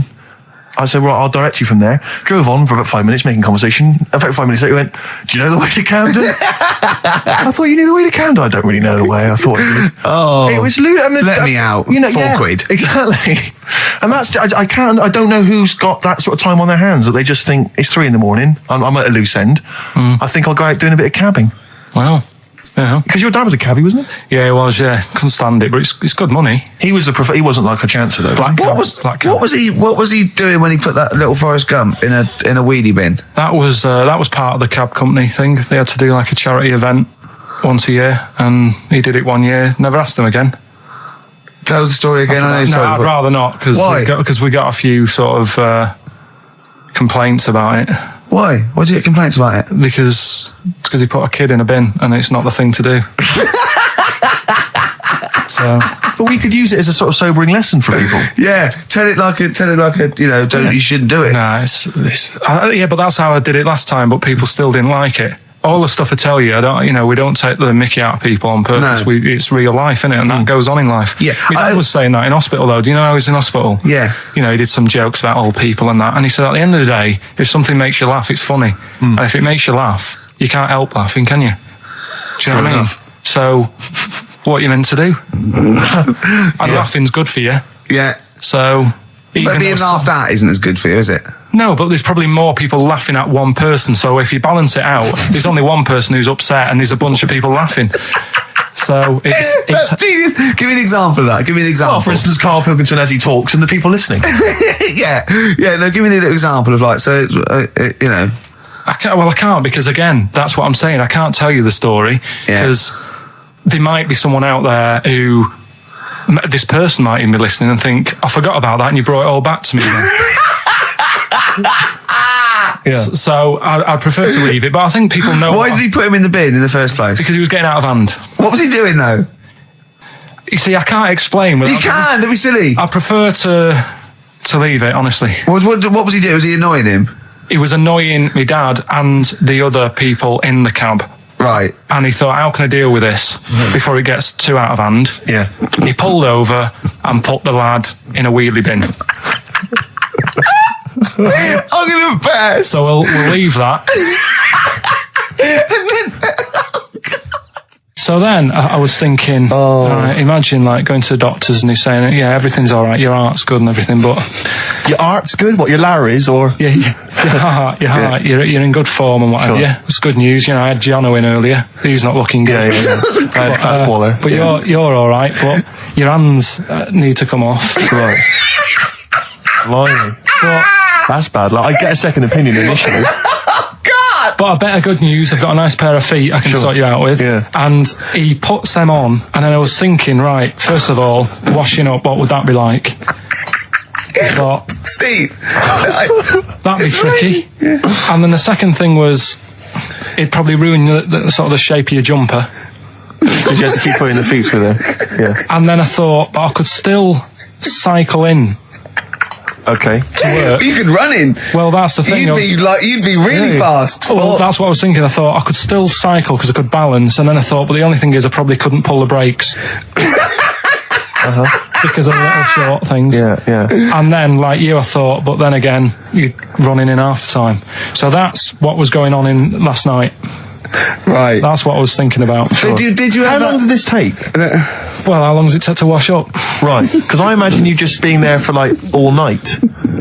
Probably 25 minutes. How long did the little Chinese fella dance for in his pants? He's always doing it. Last night he was at it for like 10 minutes. Just, yeah. And his girlfriend never sits in the same room as him. She's always sat in the bedroom. She's going, you dancing pants again, I go in next door. Well, she was in the bedroom. She's always in the bedroom, sat on the floor, on the mobile phone. Right. All the time, yeah. It's weird how people's lives are just like, it is like that Groundhog Day thing. It's like, he's jumping about in his underpants. The old woman's sat there reading a book. Yeah. And that's what got me thinking about my life. Do you think she ever Are you sure she's not dead? Every time you look down there, she's just flicking through she's just reading this book. The pages never turn. She never seems to finish it. She never moves from her chair. Are you sure the Chinese Her girl's cats going, are dead around her. I'm going into next door again. That little round-headed the fella's smell. looking in. He's looking in at me. The bouncer goes, "Don't worry, love. I'll go and beat him up." But he's always true. getting ready. That's true. They see you staring at him, washing up, going, "I could have feet here," and they get scared. The old woman's dead. Oh, Carl, dear. can you tell us roughly which neighbourhood you live in, so that we know? It's central. Central, is it? Yeah. Yeah. Wow, imagine if that was he a Chinese fella, did you say? Yeah. Imagine if he was listening now. I'd love him to call in and explain his actions. Well, he might be on some other radio station talking about a lad who's always washing up and looking at his hands in a mysterious way. Yeah. But do we know this doctor that would go, "Well, all right, Carl, you can either leave them as stumps or I've got a lovely little pair of feet." Why? I told Jane this, and Jane went, "Is that the only choice?" He could say, "Can I have some dead man's hands?" Have you got any? Where do you get the feet from? Where do you get the feet from? Can I have? What would you rather have then? Human feet or monkey paws? Well, that wasn't an option last night. That if the doctors said... No, it wasn't an option last night, but don't forget, it's in your head, Carl. This didn't happen. I'm just saying, at the time, that's all the doctor had to offer. But it's your head, you can go anywhere. No, it wasn't a real doctor to offer. It's in your head, you can go anywhere. You're not trapped. Yeah, but if you can do anything, then you'd say, we'll sort us out some other hands. Fair point. Let's play record. We gotta come back to this.